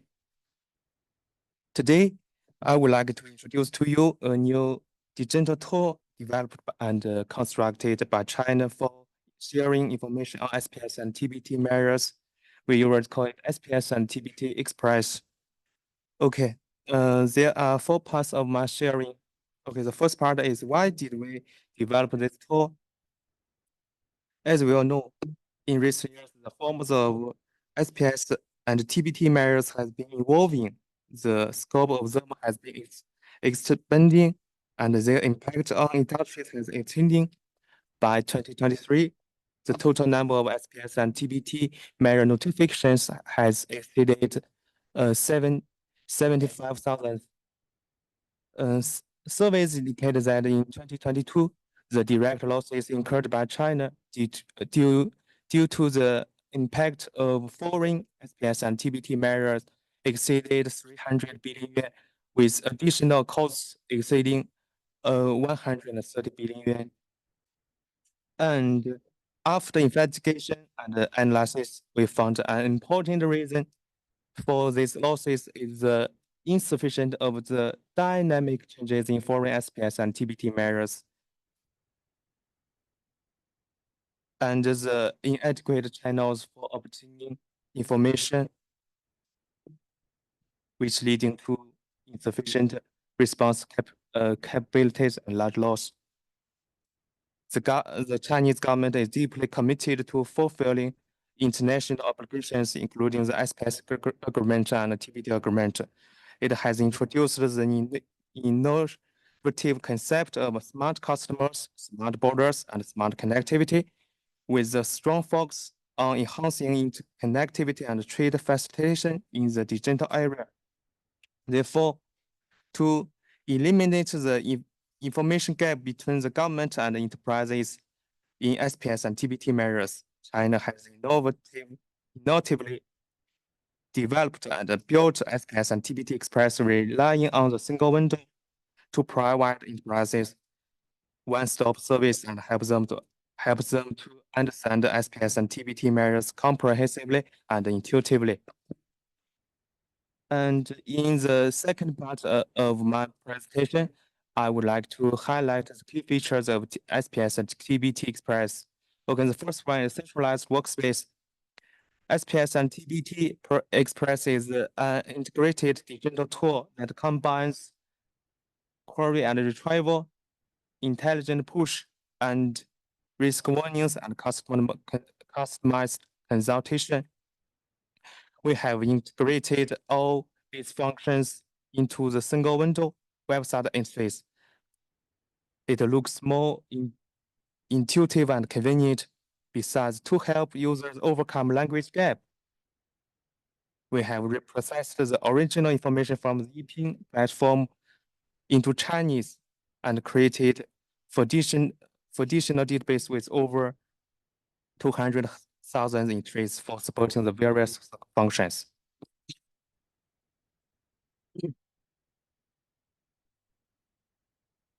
Okay, the second one is precise instant push services. The SPS and TBT Express has several special, precise, and timely information services. First, the platform has a memory function which can intelligently analyze the historical customers' declaration data of enterprises. When the platform collects SPS or TBT information related to the enterprises export products or destination countries. It will proactively push the information to the enterprises and display it on the homepage of Good Declarations interface to draw the enterprise's attention and help them foresee potential risks in advance. What's more, when enterprises fill in customer declarations, SPS and TBT Express can automatically match the corresponding data in the foundational database based on the product's HS code and country, then issue risk warnings, alerting enterprises to the possible impact of foreign SPS and TBT measures so as to reduce the loss caused by information asymmetry. Besides, users also can subscribe and receive relevant SPS and TBT measure information through WeChat. As we all know, the most widely used communication app in China. Users can subscribe SPS and TBT measures information that they are interested in according to the HS code, country code, product's name. Look at it. Look at this picture. SPS and TBT Express could push the information through the WeChat official account. Okay, these are some push functions of some SPS and TBT Express. Okay, the third one is professional customized consultation service. SPS and TBT Expresses features a specialized consultation port. It can collect, organize, and analyze information on SPS and TBT measures according to the needs of enterprises, and provide in-depth consultations, interpretations, and customized advice at any time, transforming the expectations and demands of enterprises for SPS and TBT measures into actual service effect. Okay, this part is about the function of SPS and TBT Express. The next part is about the performance and outcome of it. As a professional consultation and a pre-alert platform, SPS and TBT Express can flexibly allocate data resources, providing enterprises with function service before, during, and after customer declaration. At the same time, it subtly trains enterprises to independently understand SPS and TBT measures, better mitigating risks. SPS and TBT Express has achieved good effects since its launch in November 2022. As of May 31st, 2024, it has pushed 3.3 billion pieces of SPS and TBT measure warning information to over 1.7 million foreign trade enterprises involving 148 countries or regions and nearly 10,000 product categories. Last, in the future, with the continuous innovation of information technology and the development of digital technology, the SPS and TBT Express will also continue to be optimized and upgraded. First, to implement China's requirements for the construction of smart customers, we will integrate and connect with other SPS and TBT measure information platforms, continue to perfect the information database, and build a digital toolkit to provide more professional service for foreign trade enterprises. The second is to develop a mobile app to facilitate information sharing and connectivity, enhance the convenience of service, and help foreign trade enterprises to timely grasp the dynamic changes of SPS and TBT measures and obtain first-hand information. Okay, the last one is mobilize the ecosystem of foreign enterprises participation. SPS and TBT Express will serve as a bridge for communication between the government and enterprises, promoting positive interaction and creating more opportunities for enterprises to get involved in the response to SPS and TBT measures. Okay, that's all for my sharing, and thank you for your attention. Thank you, Chair. Thank you. Thank you very much, Dr. Lee. I will now give the floor to Ms. Louise Wiegert, founder and CEO of Global Trade Solution, who will be presenting on how the digitization of the SPS requirements enhances trade flows and enables a single government window approach.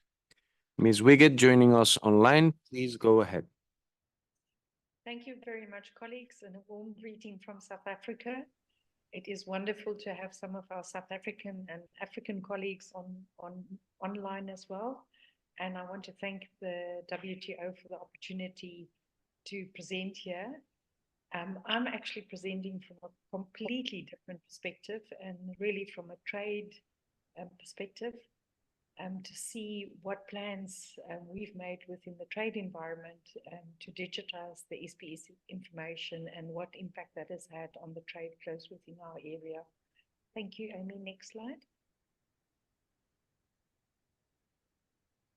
So I think the starting point is really to start with what the WTO Director General has said about Africa, is to say that Africa's share of world trade has really stagnated at 3% or less for many years, but there's massive opportunities to improve. And the example she highlighted was Nigeria's potential in terms of cowpeas and sesame, which could generate a huge amount of income, but because of the problems to meet the quality and certification standards, this income is lost.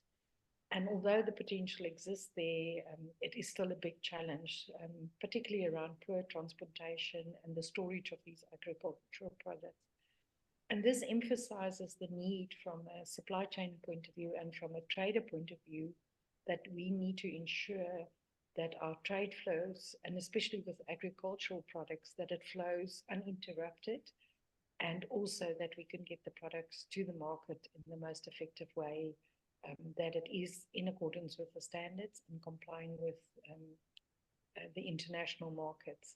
It's very exciting to hear what all the colleagues shared, especially the colleagues from Chile, what the work that they've done. Also the e-ping system, I'm very excited hearing about that and hearing that South Africa and both Namibia is going to be partnering there. So I'm looking forward to being part of this journey. Thank you. Amy, next slide. So if we really look at the current state in sub-Saharan Africa, we can see that the transit times are still very long. The areas that are less than a week is in the lighter color. The areas that are 1 to 2 weeks is more broadly spread, and then obviously 2 to 3 weeks and beyond 3 weeks. Now, dealing with agricultural products, we know that this cannot be the right way to do it. By the time, it doesn't matter whether the goods were in the right quality standards when they left, by the time they get to the international or the African market, they are not going to be of the correct quality, and the standard would have dropped, which has got a massive impact on your ability to export and your ability to sustain markets. Thank you, Amy. Next slide. So if we really look at the transport cost and our particular corridors in Africa, we see that least developed countries, the transport costs make up 21% of the landed costs. So it's a big cost component. And also landlocked countries, it makes up 19% of landed costs. It's lengthy. Our road corridors are congested. And very importantly, it's not so much the duties anymore. With the development of AFTA, a lot of the duty problems have been aligned and are busy reducing, but it's the non-tariff barriers, which SPS is one of those, that are becoming more and more prevalent and more significant. Thank you, Amy. Next slide. So if we look at the world of customs, and it was wonderful to hear all the speakers talking about standardization of the codes. Obviously, we've relied very heavily on the UN CFAC standards and also the development that's been done between the ICC and the WTO to standardize the work. But on the customs side, this has been a long-standing approach. Customs have had a very well-developed data model that has been developed in conjunction with the WCO, and that is really facilitated. And Amy, you can press through until we get all the slides up. For customs to business and for customs to customs data exchange, and also naturally with the approved economic operator program wrapping around it. This environment is digitized and the flow of data is very easy. And I hope with the developments that's being done in the SPS environment, we could get to the same level of adoption of technology tools. In terms of the AEO program, maybe an appeal or a call for action, whether that kind of approach and concept couldn't be considered within the SPS environment. Obviously, if somebody is an approved economic operator, they conduct their business within the safe framework of standards. And I think this is an excellent opportunity where we can incorporate both the WCO and WTO principles together into one opportunity and make it easier for trade. Thank you. Next slide. So really, what did we do from a trade point of view within our region? The three, as we call it, the trilogy of trade, valuation, origin, and tariff, is quite well entrenched and understood within the Africa context. And this information is quite readily available.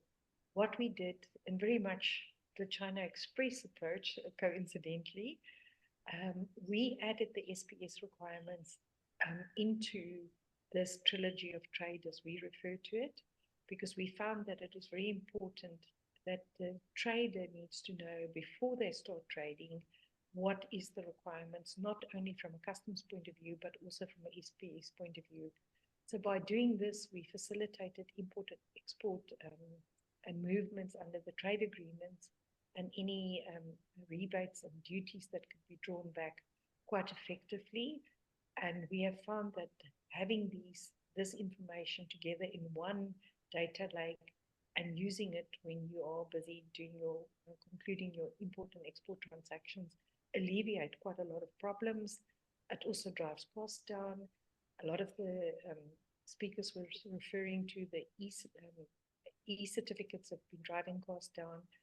We have found by incorporating the SPS requirements into the knowledge pool and the data sets relating to the product, we've been able to enhance that. And I will be stepping onto the single window that was developed in South Africa and how we were able to then really look at using that data, which we've now been able to collect quite close to the source. So it's really understanding what the product is about and looking at it from a tariff point of view, being able to see what the SPS requirements are. What also assisted the trading environment quite a lot is the fact that we don't have to submit core data elements again. It's quite interesting if one looks how many times trading names and registration details have to be resubmitted. And by integrating this process and going into the single window environment, we've been able to cut that out. So it's really now a single agency submission through an integrated single window. This also allows for the knowledge and expertise to be embedded into the technology platform and to be updated on a regular basis.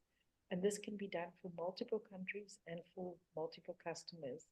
And that has really had an immense benefit because, especially in the agricultural space, we, depending where the need of the product is, you will have your traditional markets, but you would also, for example, in COVID, lemons from South Africa that traditionally used to go to Europe, a lot of it suddenly went to China.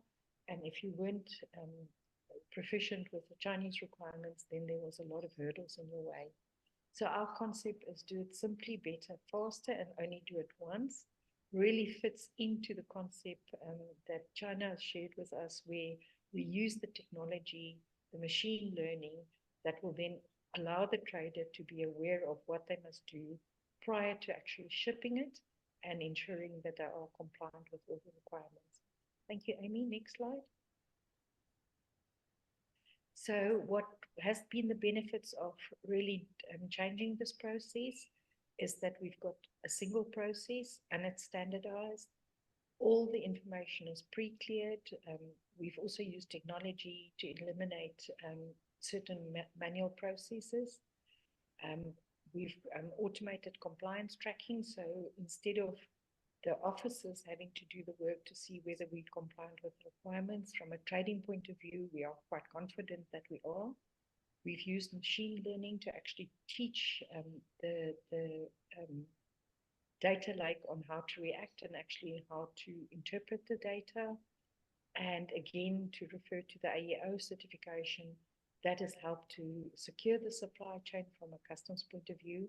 And then ultimately, we've added some IoT and smart seals to the vehicles to ensure that the quality of the agricultural products can be maintained, especially temperature control, and some of the other SPS requirements can then be monitored as both the vehicle or the vessel with container on moves along. Thank you, Amy. This is just an example of some of the technology that's being used within Africa. The bigger picture is actually every single vehicle that is operating within the East African community is being tracked from the Mombasa port across the region. You can see whether it's an inbound or outbound vehicle, and you're able to actually see what goods are being carried in the vehicle and whether it's compliant. We're also using some number plate recognition technology, which is obviously very effective because that allows for the vehicles to not have to stop at the border post, but it can actually flow through the border post. So very exciting developments. And we're also now looking at doing facial recognition of the drivers, so linking the immigration process to the customs and SPS process, that the driver can remain in the vehicle and you can get the transit time through the various border posts much quicker. Thanks. The next slide, Amy. This is just some of the results that we've had, and this has been very encouraging. If we can replicate this with the help of the SPS community across the African continent, it will be a remarkable achievement. We've had a 37% reduction in customs and SPS clearing times, 92% reduction in documentary and SPS inspections. We've also reduced our standing time at the border close to 60%. And if we look against the context that 19% of the landed cost is actually transport cost, if we can get these vehicles to move quicker and we can actually multiply this approach across the continent, there could be huge time saving, cost saving, and naturally a quality saving with perishable products, which is ultimately driving that approach where we say we should be able to export more. We just need to ensure that we can move the products in an acceptable way, that the correct standards and quality can get to the overseas market. Thank you very much, Amy. Thank you very much for the opportunity. My name is Louise Wickett. I'm the founder and CEO of Global Trade Solution.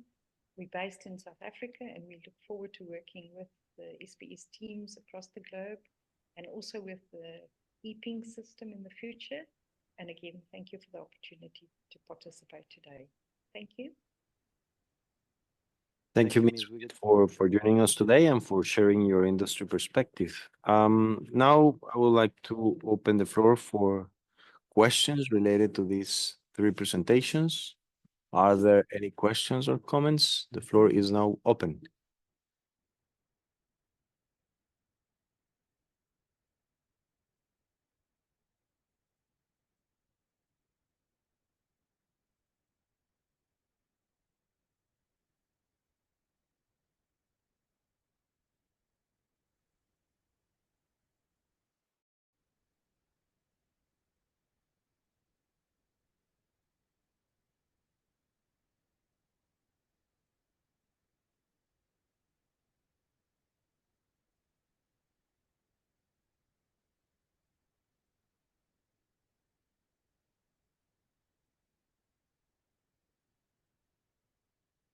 I don't see any flag in the room or online.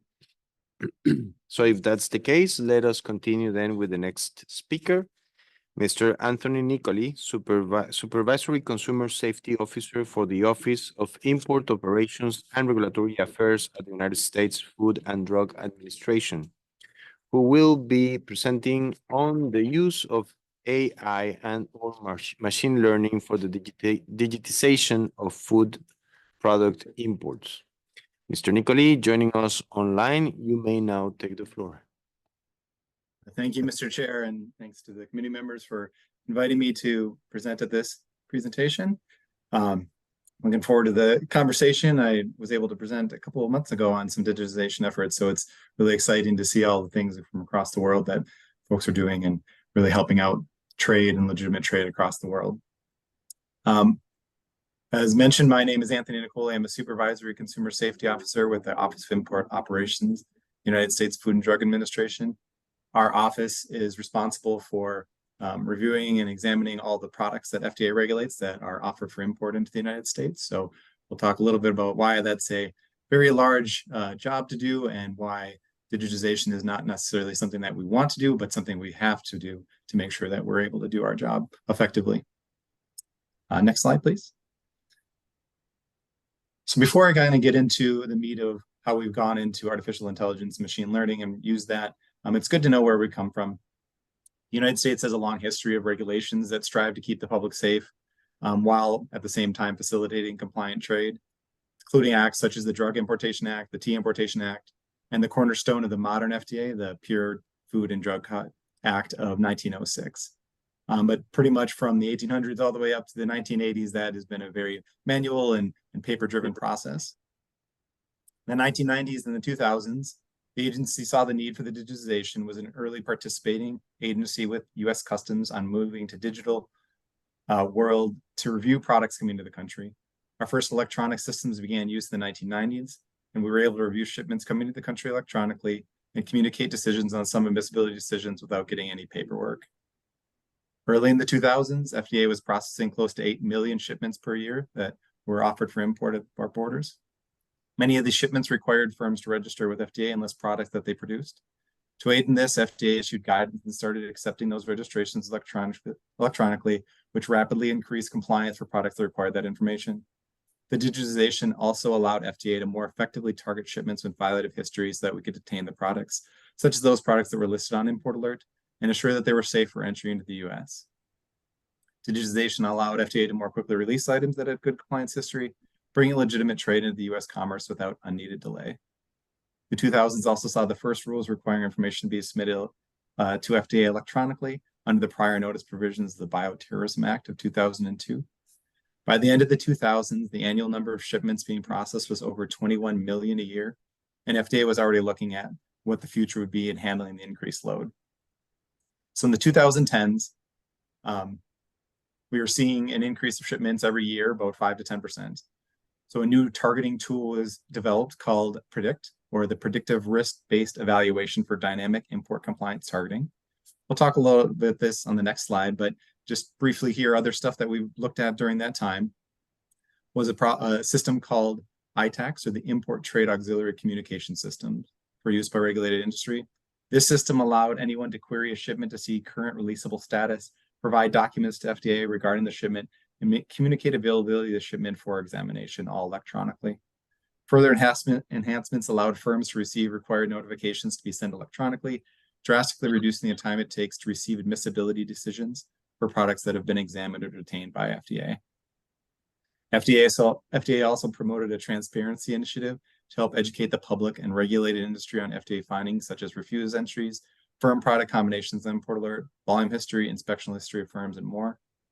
The Food Safety and Modernization Act puts requirements on importers to assure food products are being properly produced, making this type of transparency vital to assure regulated industry has the tools necessary to aid their required duties. By the end of the 2010s, the annual number of shipments being processed had more than doubled from the previous decade and was now over 45 million shipments a year. So in the 2020s, while FDA was facing increasing volumes, dwindling resources, and emerging technologies, we're looking at what our review would look like now and in the future. The agency has piloted artificial intelligence machine learning targeting models to see how they can improve current targeting practices, as we'll talk about in one of the upcoming slides. As part of the new era of smarter food safety, FDA continues to explore new technologies as well that will aid in food safety, such as digital ledgers that more quickly identify supply chains. We're also exploring automated assistance to help aid in communication with industry as regulations focus more on prevention rather than reaction. Our means of training and transparency have gotten more complex as well. Training videos released through YouTube on the importation process have been developed, and we've deployed multiple interactive dashboards so that importation information can be easily used by industry and public alike to see what FDA is finding. Much of what we are doing is still in development exploration stage, but it's exciting to see the possibilities in how technology can allow FDA to leverage big data to truly evolve our regulatory processes. So let's now focus on Predict and AI and how we're enhancing that. So next slide, please.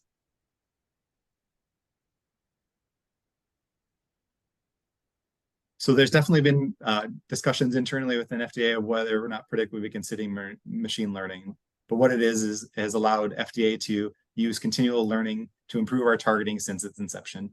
Deployed across all US ports in 2012, Predict's purpose was to improve screening and targeting to prevent harmful products from being imported to the FDA while also expediting compliant trade of goods into the country. Predict would replace FDA's legacy screening tool, would take FDA into the future of screening and really evolve our process, being able to more efficiently target and process products coming into the country. Predict uses automated data mining and pattern discovery along with open source intelligence to evaluate each line offered for import on the basis of risk factors and surveillance requirements. The risk factors are determined by FDA subject matter experts, making Predict not truly autonomous, but what it is doing is Predict is constantly reviewing new data being fed into the tool and evaluating each line offered for import in the country on the latest data and information available to it. In this way, Predict has been learning since it was rolled out and throughout its life. This has allowed Predict to adapt to new information. The information that Predict uses is based on some static information. As I mentioned, we have subject matter experts that might provide inherent risk of products or information that would be available to them. But we also use findings of FDA inspectors while conducting inspections. They do exams on that products, if they do samples on those products, as well as accuracy of the information being provided by the import community. This allows Predict to constantly evolve and evaluate products on real time and assess the risk based on that product that is being offered at that time. So a product being offered today may not necessarily have the same risk factor it is if we see that same product 6 months from now. Predict will use that information that's provided to it, use the examinations and the findings that we've had, and reevaluate that product in 6 months to determine whether or not we need to be looking at that, targeting it for future regulations, or as long as we can release that product out into the commerce. It's an incredible tool to aid FDA in its mission. However, technologies continue to evolve. In an effort to continue to evolve as well, FDA looked into what a more fully autonomous screening may look like to enhance Predict's capabilities. Next slide, please.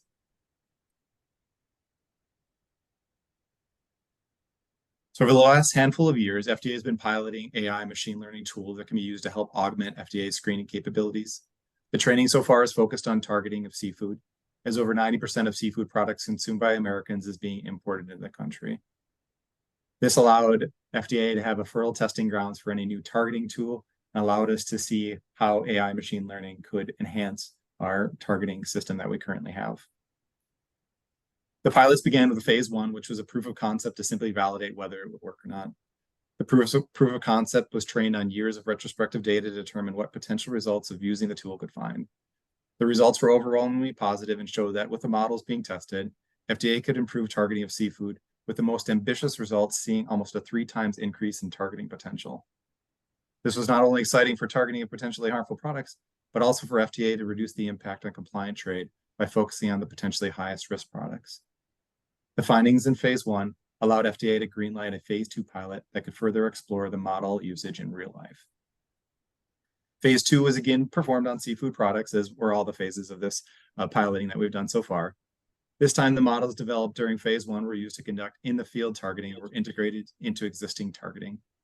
The goals of phase 2 were to mainly focus on how the models would integrate with the existing systems. The pilot found us being able to easily analyze and return sample recommendations within seconds using the model, allowing for integration with the new tool and current screening tools that Predict was using. This meant that we could go ahead and try other methods and models with artificial intelligence machine learning, knowing that we could be incorporating that into our current targeting system. So after the success of phase 2, translated into a third phase of the pilot. Phase 3 was performed to determine if models could be made in-house and deployed using lessons learned from the first 2 models. For this phase, the pilot focused specifically on problem areas related to microbiological contamination and decomposition in seafood. This was done because previous models showed strong performance when they were focused on particular areas or problems of concern. The pilot was successfully completed and again showed promising results, effectively improving our violated findings for the areas of microbiological contamination and decomposition when compared to our control group findings. The models developed have led to enhancements in predict targeting now and have further informed our next steps in AI and machine learning. So while we haven't been able to fully incorporate AI and machine learning yet, we have been able to continue doing modeling outside of predict, and then using our predict interface and our screening ability, we're able to put those models into effect in different areas outside of seafood and expand that use of what we've done in the pilots. So after successful completion of these 3 phases, we are really looking to see how we can fully implement the findings into our screening. So not just using models outside of predict, but also incorporating them into it and allowing predict to truly be autonomous and learn and evaluate in real time as best we can. We're also looking to expand to all different commodities. We have slowly done that with some of our predict targeting, allowing some of the models that are outside of seafood to come into play. But we would like to see how artificial intelligence and machine learning can help all of the different commodities that FDA regulates as well. Next slide, please.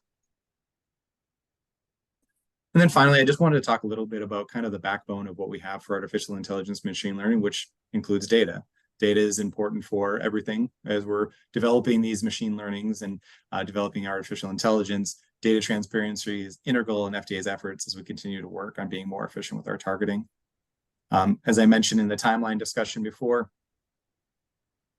additional efforts are being made for that transparency of FDA data through quicker access for all. As volumes of entries continue to expand and regulations such as those in FSMA and HACCP put more requirements on industry to take preventative measures, access to data that FDA has is critical. This data can also help inform other government agencies about FDA findings, allowing public health agencies across the world to be proactive in identifying potential issues that may affect the population with their own country. This also allows our industry members to be using this information so they can make more informed decisions on products that they might be getting into being imported into the United States, and allows them to prevent any of the issues that we have been seeing in the past.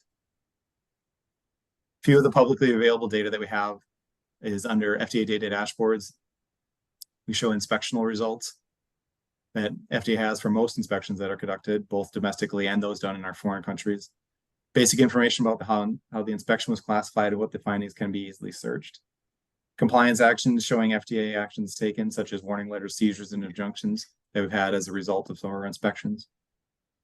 We provide recall information that has been voluntarily provided to us. It shows any products that have been recalled, including product descriptions and the reason for the recall.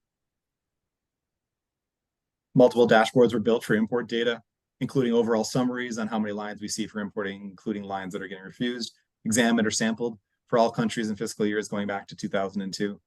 Refusal information going down to the specific shipment product that was refused, where the product was manufactured, and whether it was sampled or have private lab sampling and what it was refused for. And shipment-specific information where you can see the final disposition of lines down to specific manufacturers or products, or take a wider lens and see particular countries. The dashboards are designed to be interactive as well, with the helpful feature being able to simply click on a firm identifier and see a firm profile, including all this info for each firm. We also have import alert searches. Our import alert search allows for firm product combinations that have been found violative in the past and may be subject to detention without physical examination. This info is critical for companies looking to import products and looking at potential new suppliers at U.S. firms fulfill their legal requirements to assure products being imported are safe. It also provides info to those firms that are listed on the import alert on how they could potentially be removed from these lists once they've addressed the issues which led to the problem. Import alert searches can be done by multiple methods, including using products, firms, keywords, or problem areas. Finally, we have dashboards called FDA Track, which is several dashboards that were developed to help track performance by FDA in a slew of categories. While there are many areas that may be of interest to various regulated industries, for this conversation, let's mention specific dashboards related to import food products.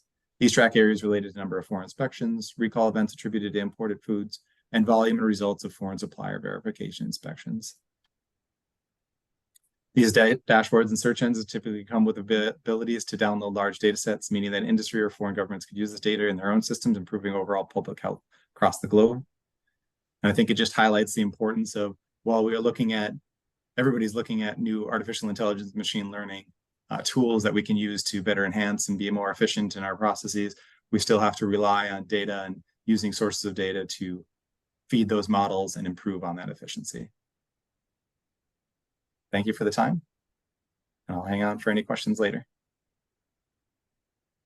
Thank you very much, Mr. Nicoli. I don't know why I do feel that there is this huge gap between what we heard this morning between let's stop using paper to the conversation we're having this afternoon where we are discussing artificial intelligence, right? So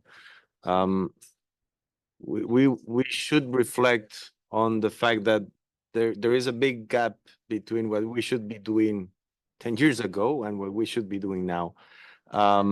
And perhaps for reflection, we can come back to this, is what are the leapfrogging opportunities here? Within the context of the telecommunications technological revolution, people went from not having a cell phone, phone in general, to having mobile phones without going through the landlines. So we need to wonder if we are here within the grasp of something bigger, of new opportunities, because the gap will continue increasing if the situation is going paperless to using artificial intelligence and machine learning. So let's find the possibilities there. So with that, I will now give the floor to the last presenter for today, Ms. Eva Signer, investigator of DG Sante at the European Commission. Ms. Signer will be presenting on AI developments for tracing illegal activities in the agri-food chain. Ms. Signer, joining us online, please go ahead. Yes, good afternoon, good morning to the audience. I hope you can hear me clear and loud. I'm in the middle of a thunderstorm, and you just, Chair, referred to technical improvements of what we have seen in the last 10 years. I hope my connection will last. I'm sorry for any inconvenience caused for the interpreters. Let's hope that even besides thunderstorms, the line will hold. So next slide, please. And next slide again. Who are we? The EU Agri-Food Fraud Network is a network of the member states' liaison bodies, the European Commission, and the European Union Agency for Law Enforcement and Cooperation, Europol. And what do? We exchange information on agri-food related matters through the IT tool IRAS, which most of you know also for health related notifications being used in the European Union, and a very close connection to the database of traces, which my colleague this morning was mentioning to you and explaining to you. Next slide, please. The scope of our actions are food, feed, plants, animal health and welfare, plant protection products, organics, GMOs, and protected indications. So we have a wide range where the regulation in 2019-17-15 is referring to, and let us investigate into cases of agri-food matters. Next slide, please. In the overall alert and cooperation network, we had roughly 7,900 notifications last year, which is on one side, the notifications having a health issue, which are RAS notification. We have AAC notifications, which are non-compliances, and we have the agri-food fraud notification, and on top health notifications. All these informations are gathered in the same database, the Alert Incorporation Network. And well, the question in the future will be, how do we make best use of these data which we have at our hands? And with that, we started a pilot phase 2 years ago on how to make best use and trace goods in the agri-food chain.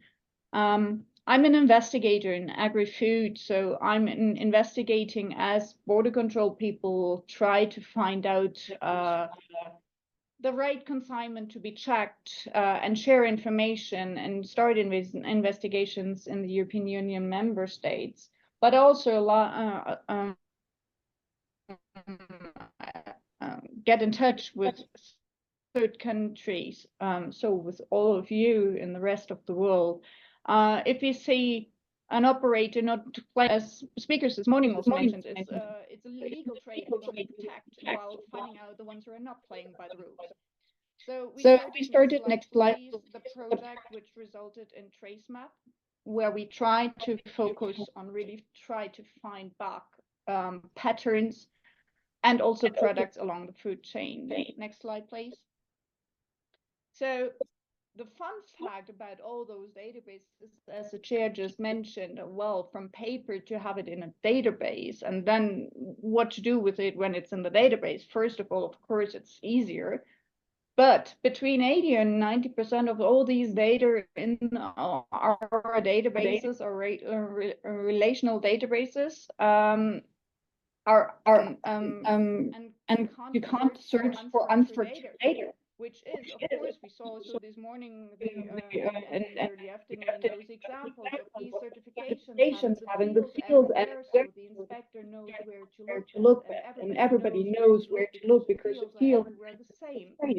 But for unstructured data like a copy or a photograph item which has been during a control being uploaded to the system, you can't search for those information in this kind of unstructured data in relational databases, where you only have the structured data, like you have the company name, you have the country where it's coming from or going to, you have the different food business operators, the certifying bodies. These are all structured data. But what do you do with the pictures of everything?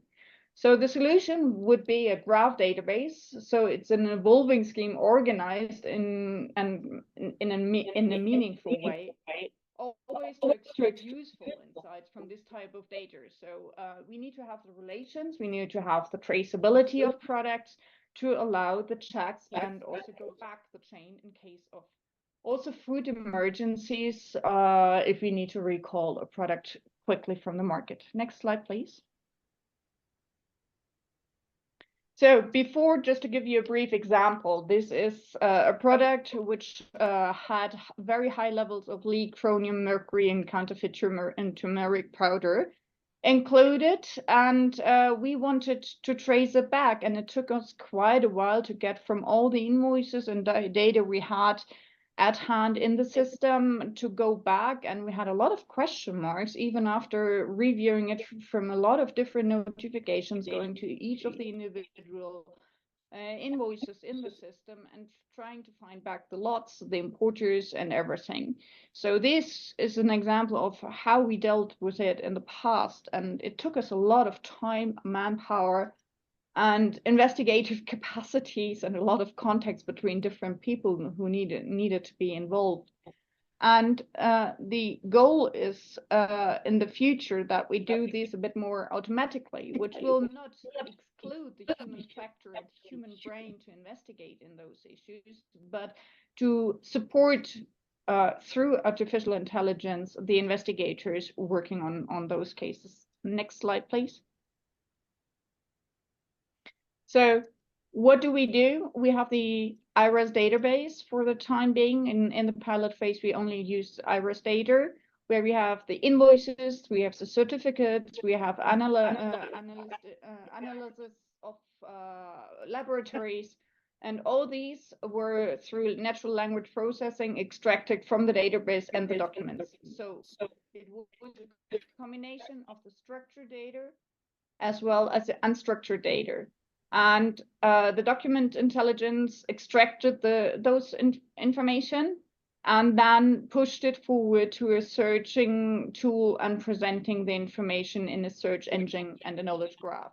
So first of all, you have a search engine, which I always call it's my preferred quick letters look through it, and with basic information that you can type in what you're looking for. You can look for a case, you can look for a product, you can look for a name which came up in the past more and more. And then in the end, the idea is of having a traceability map in the second part of the artificial intelligence program to visualize the information, but also to allow from there, if you have spotted some relations, going back to the search-based application to see that.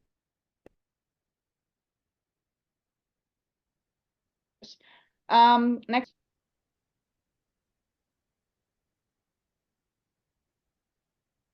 Applying the AI to the trace agri-foods chain. I think I have interferences. I'm really sorry. I'm really in the middle of a thunderstorm.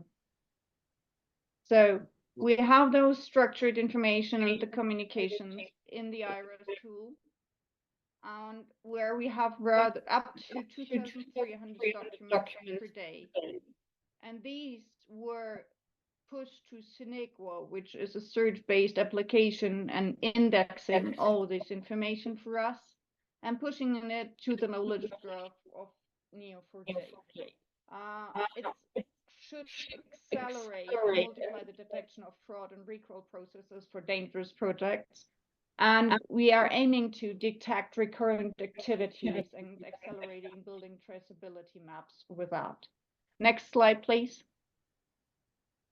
So this is a video, and I don't speak, so you can only watch it. This is how the project looks like.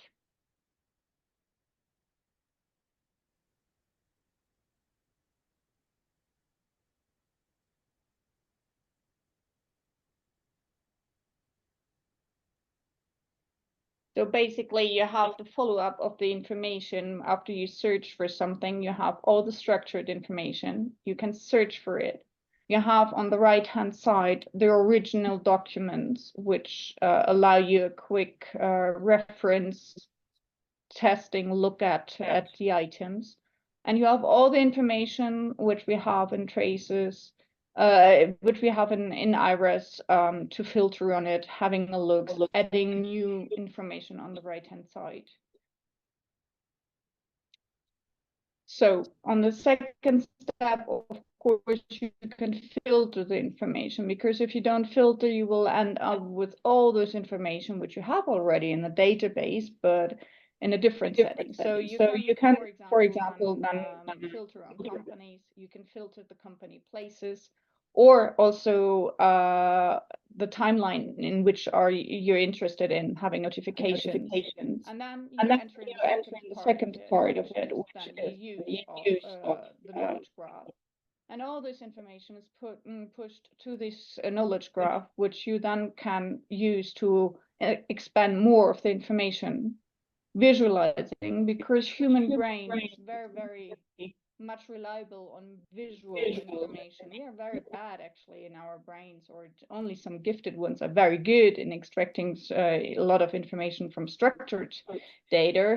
If you have a huge Excel file in front of you, you might find relationships, but our visual recognition is a lot helping us to understand these informations much better. So we can extend here also on products and maybe finding other notifications that were related to the same company and expand this information from there again. And at some point, you might want to go back to the search-based application to search better again in the other one, and then you have the link, and it's referring you back to where it came from in the beginning.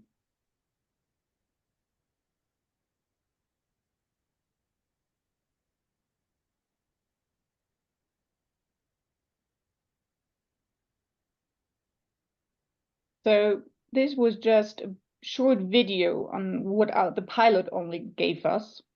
Next slide, please.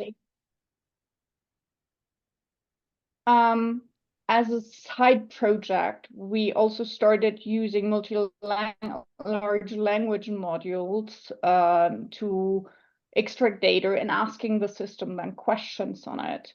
Where we ask, please find out duplicated passports IDs, because we have a huge influx from non-vaccinated and pure, very badly breeded puppies entering the European Union, with it coming with problems of rabies and vaccinations not administered properly. So we have a project and are working on pet passports IDs.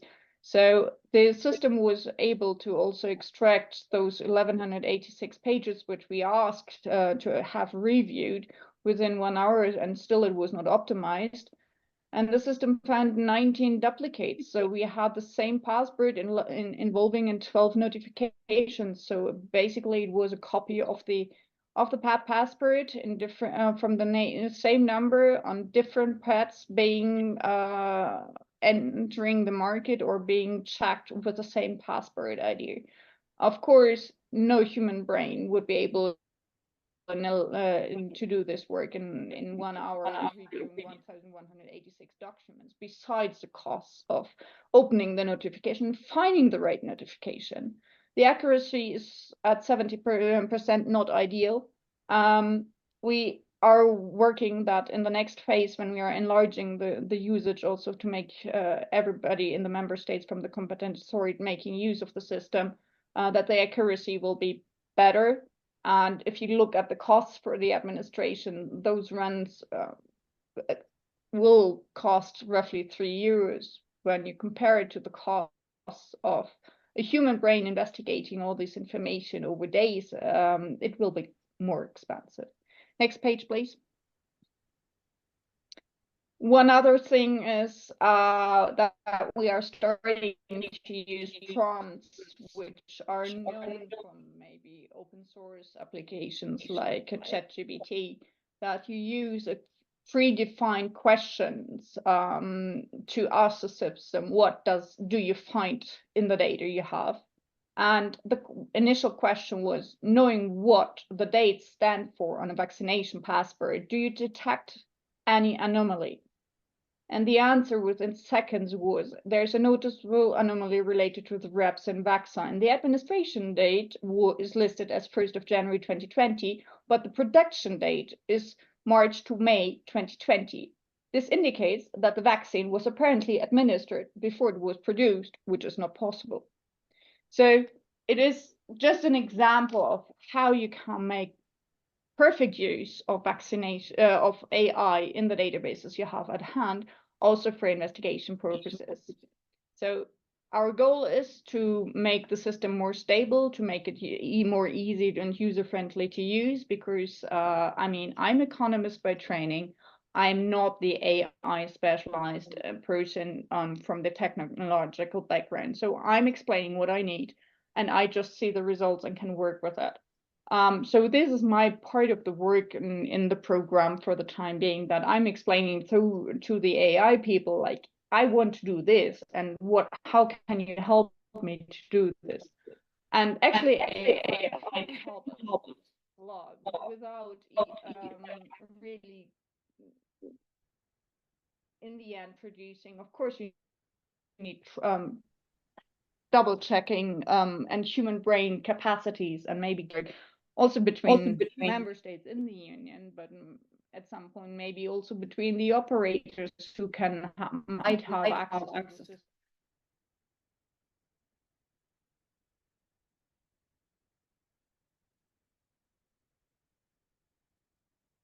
the system. Which is not agreed yet, but this is far in the future. But you wanted to make. So this is what we did in the past, what we're doing. So yet for the usage of all member states. And also at the same time, we will try to ingest also the data of traces, where my colleague Helen Klein was speaking about this morning. And you saw the amount of certificates she has at hand. And we are ingesting those informations within the next 6 months as well to follow up and use artificial intelligence also in this. Thank you for your time. Keep in touch. You have the email address. And I hope the line was not that bad and you could understand what I said. Thank you very much.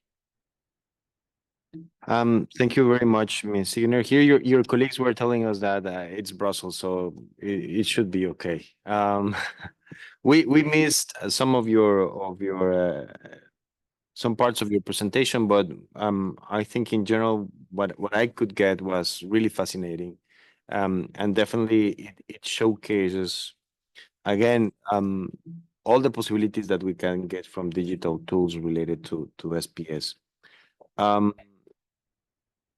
So with that, I would like now to open the floor for questions related to these presentations, and again, to any other presentation already provided this morning or this evening. Any comments, questions? The floor is now open.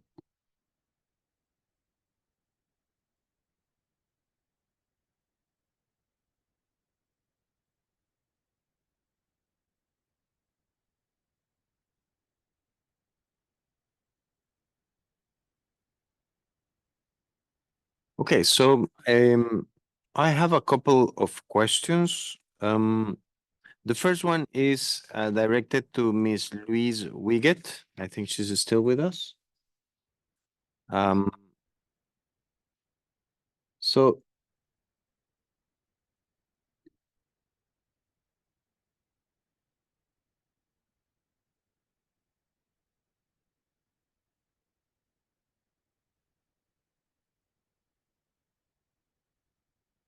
well, if I don't think she's with us anymore, but this is a question that I could actually ask to all of our presenters today.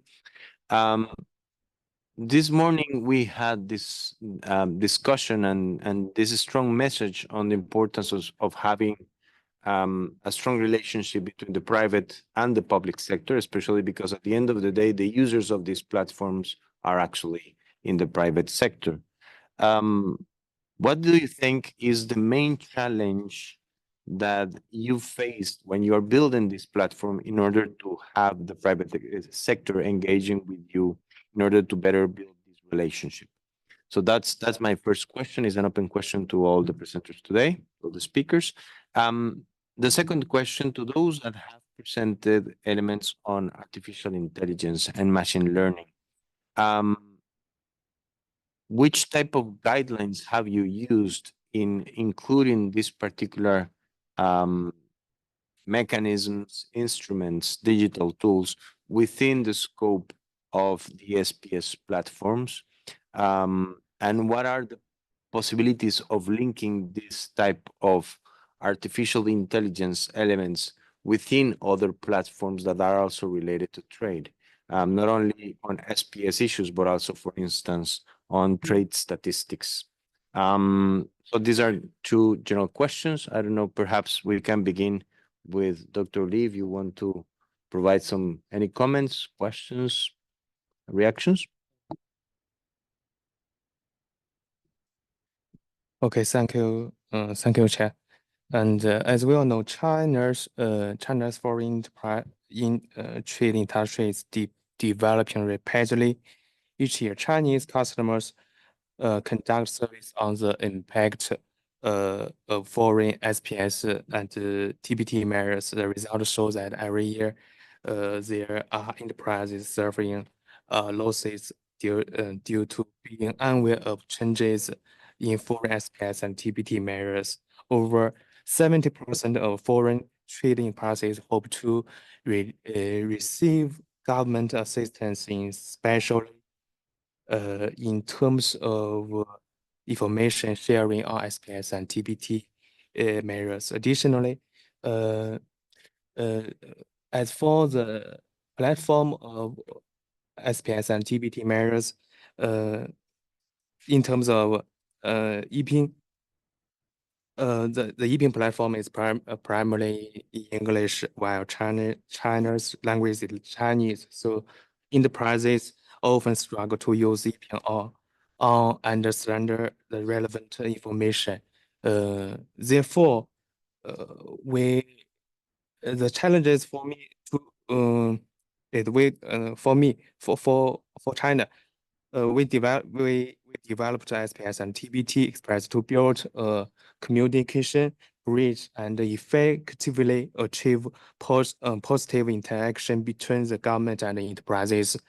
At the same time, SPS and TBT Express present the EPing information in Chinese, which can effectively over language gap and helping enterprises more easily and intuitively grasp TBT and SPS measure. Okay, thank you, Chair. Thank you very much, Dr. Lee. The issue of information sharing and the language barriers and gaps, definitely there's a strong potential there for digital tools and future digital tools to address exactly this issue. So it's a very good point. And again, I go back also to the presentation by the Secretariat on the possibilities of using pre-translation, what's the word? Informal translation. Unofficial translations. Thank you. Thank you, Rolando. So I see a lot of synergies. Now, it is also true that in general, when we are discussing things like artificial intelligence and machine learning, many of us, including me, we are still trying to wrap our heads around the implications of these technologies. So with that, any other questions that members may have on these presentations?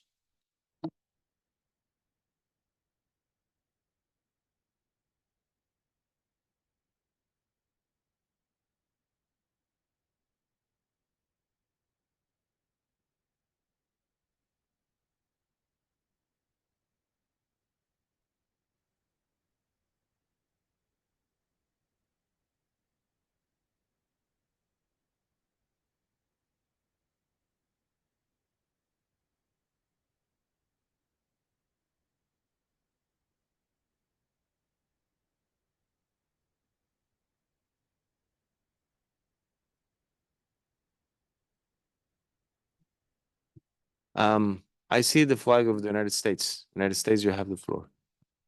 Thanks, Chair. It sounds as though we're kind of getting toward the end of this, and as the supposed proponent, although I think when we put forward the proposal for this session, I thought that we were speaking on behalf of the will of many other members. But I just wanted to make the comment that number one, thanks to all the speakers for really doing a great job of highlighting what really has been a very, very critical and interesting part of the WTO and the SPS committee's history, which was COVID, but also the relationship. I think many speakers addressed the relationship between the rapid uptake of technology, the change in our approaches due to the extremely unfortunate and tragic situation that we all went through as a global community several years ago.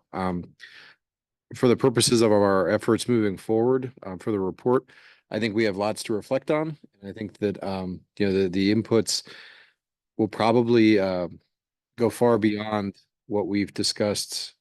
We'll go far beyond what we're ever able to capture in the sixth review.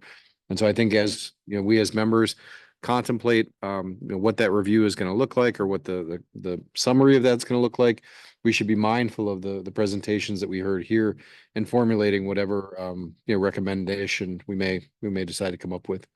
Thank you, Chair. Thank you, United States. Indeed, I think this is a good segue into the next part of our agenda for today. I don't see any more comments or questions on this session. So with that, I would like to thank all the speakers for the presentations on these new developments in the digital tools landscape. Thank you very much, Dr. Lee, for being with us today. I will now move on to the closing session of this thematic session. We have gathered valuable insights and experiences on digital tools from various perspectives, including the Secretariat, observers, members, and industry representatives.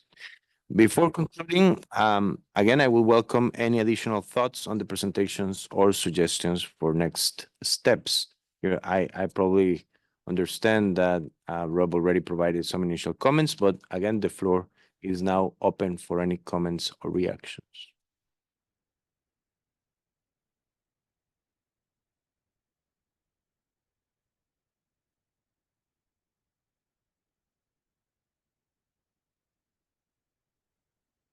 It doesn't seem to be the case. So with that, we have reached the end of the thematic session. I trust it has enhanced our knowledge and understanding of the digitalization of trade and its impacts. Allow me to express my gratitude to all the speakers for their engaging and informative presentations today on this topic. I also wish to extend my sincere appreciation to all participants for their contributions to the discussion, as well as to the Secretariat and interpreters for their dedicated work. The presentations delivered during the thematic session will be uploaded to the SPS events, workshops, and training webpage. Additionally, I will compile a concise factual report to be distributed to delegates via email and included in the summary report of the formal meeting. We will convene both in person in room S1, this one, and through Interprefy for the informal meeting of the SPS committee tomorrow morning at 10 a.m. Geneva time. Once again, thank you. This thematic session on digital tools is now closed.